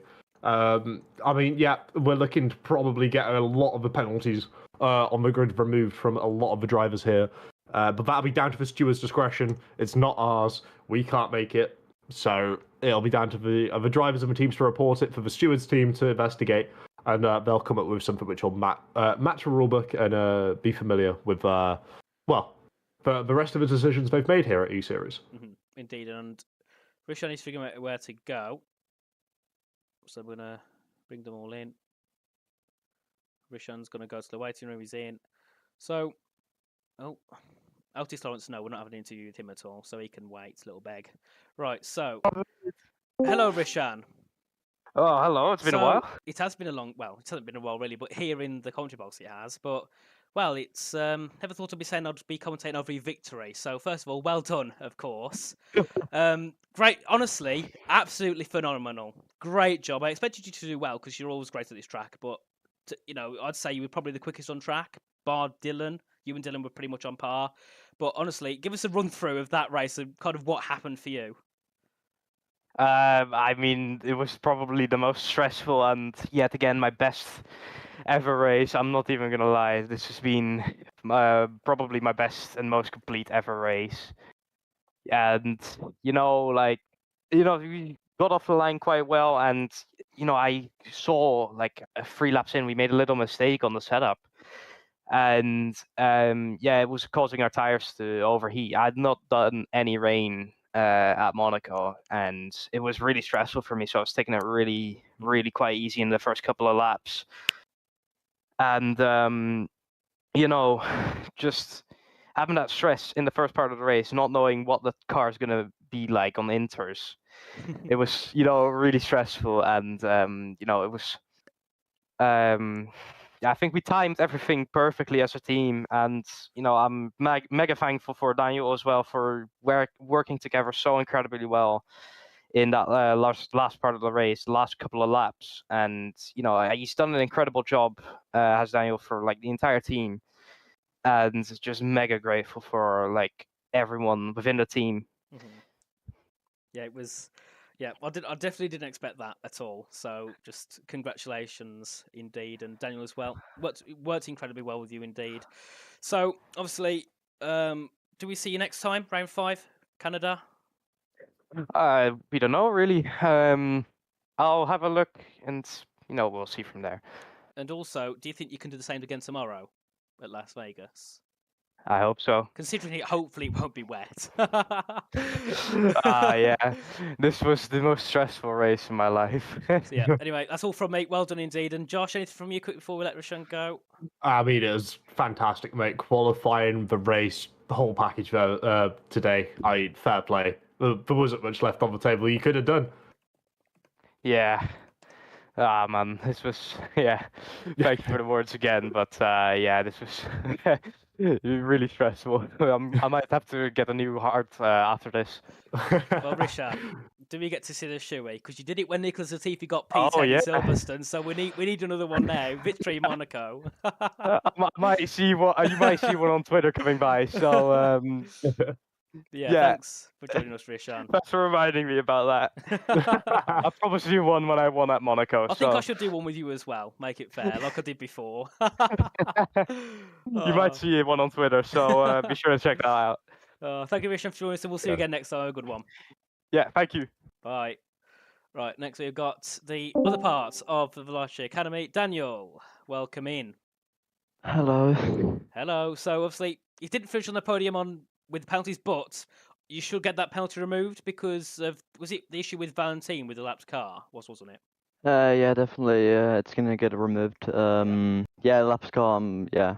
So yeah, lapsed car passed me and then just braked to let me past, and then I got illegal overtake, and yeah, he never caught up again. So so yeah, very happy with P2, and yeah, it was very stressful defending in the last laps, but yeah, I think we were discussing so hardly in the team what to do, but I think it was the right decision in the end because we were 1-2. But it was certainly not easy defending. As yeah, I had both a Ferrari and race clutch driver behind. They were switching a bit, and I had to basically just prepare every single exit to avoid being overtaken. But yeah, we're very happy as a team with the 1-2. Definitely, and I think you and Rishan, you was very good on pace. I think you was along with Dylan probably the three best on track. So a 1-2 to take away that I think will put you ahead of race clutch. Maybe I think it will put you right behind Ferrari, if not ahead. I'm not sure how the points work for that. But either way, you know you're in probably a perfect point to fight for this championship. We're halfway through the season and we've got 4 races left to go. Do you still think the team can fight for it? Yeah, I guess why not? Because yeah, we're having a good wrestle today, and we've had good races and good pace earlier in the season as well. A little bit unlucky, maybe in like round 1, especially with Simon. But at the same time, yeah, we're just gonna push forward now, and yeah, we definitely see that we have the pace, and we're gonna go for more victories and more podiums and fight for the title. Yes. Yeah, so I hope to see you yet again at the top of the podium again. So yeah, thank you for joining us. And actually, no, first, Josh, you got anything to say today before we let go? I mean, fantastic race, mate. I do have a quick question about that last little stint. Was there any part of you which wanted to make a move on your teammate? Just a little. Yeah, we saw you pushing we were discussing. Yeah, we were discussing very hard because I did not think I was gonna be able to defend in the last lap. So yeah, It was very difficult because I was fearing that yeah, we would both have basically been overtaken by the others, and then none of us would have got a podium or anything. So if I would pass, we would have at least guaranteed win basically. But yeah, we have to think of course points wise and try and maximize the team points for the race. And yeah, we were obviously having a discussion, but we came to a good decision because yeah, maximum points basically. Well, I don't know if fast lap, but yeah, 1-2. Yeah, I mean, you ended up making the right decision at the end, so fair play to you and fair play to the engineers. Is there anyone in particular you want to thank? Well, just of course the team for making kind of decisions on. But the strategy was very good because we got the 1-2, and also of course in the last laps that we that the guys who made the decision to just defend like a lion, because it definitely helped the team in a good way. Yeah, absolutely beautiful. And Congratulations of again. course, also have to say good job to Oh. Roshan because, yeah, he of course the winner and the pole sitter, he did an amazing job as well. So yeah, we were very strong here today as a team. Yeah, absolutely. Congratulations again. For what should be, in our eyes, a 1-2. We'll wait and see what the stewards say, but I can't see any reason why not. And congratulations on your race, mate. You did absolutely fantastic. Yeah, thanks. Have a good one, Daniel. See you next time. Right, so there we are. Josh, I'm just going to get the camera on, and I need to make sure I don't Oh. leak the Discord chat. That would be a very ideal situation. I've done that too No, many times in the past. Right. that would be, you'd get in a lot of trouble. No, I've got away with it But- before. Right, here we are, and we're back. I've got a very red face because I was shouting. It's very hot in this room, so I've got a jumper and a t-shirt on, so I'm really, really hot. My window's all open that- at this point. I'm boiling. Well, I can tell you, I'm going to open that window and I'm going to get myself a nice deserved drink after this because Yes. it was an eventful day in the office for us here up in the commentary booth. But honestly, Josh, you couldn't have subbed it for a better race, could Yes. you? No. I think it's clear to say. Yeah, I'm very glad I got the call up. Obviously, I do hope that Josh gets well soon. He'll be indeed, back yeah. next week, presumably. But yeah, no, it's fantastic to hop in and cover and see what these drivers are capable of, especially around a track like Monaco, and especially in the conditions they did it in. It was fantastic, and I'm just glad I was able to share it with you as well, Richie. There's very few people I would put next to you in commentating, so it's just lovely to be up here with you. Yeah, it's great to be alongside you again, Josh, like we was 7 weeks ago on the exact same time.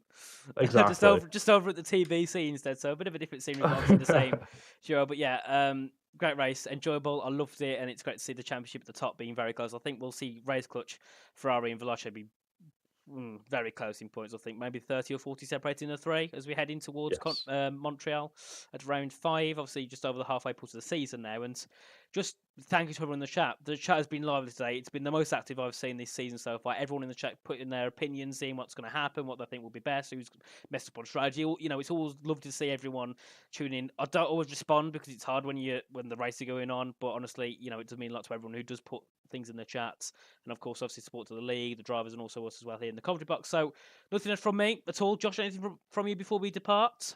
No, basically saying exactly what you said. Thank you, everyone in the chat, for being so acceptive. My surname might not be Birch, might be Griffin Meek, but hopefully I was able to do it justice. But thank you guys for keeping us company, especially during the long wait in between the qualifying and the race. But again, thank you for watching. Thank you. I believe we had 200 of you at one point tuning in. And thank you for the 80 of you who are still around watching the interviews and listening into what the drivers are saying. It really means a lot to us all here at PSGL. It does. One thing before we go is thank you as well to GT Omega for helping us fund this prize pool for the series event. Reminder, £750 on the line between at least this point, the 3 teams, Ferrari, Veloce and Race Clutch going into the final 4 rounds. We'll be back next week for round 5 at Montreal. So come back here at the same time here next time for round 5. So good night, everyone. Have a good evening and we'll see you again. Bye.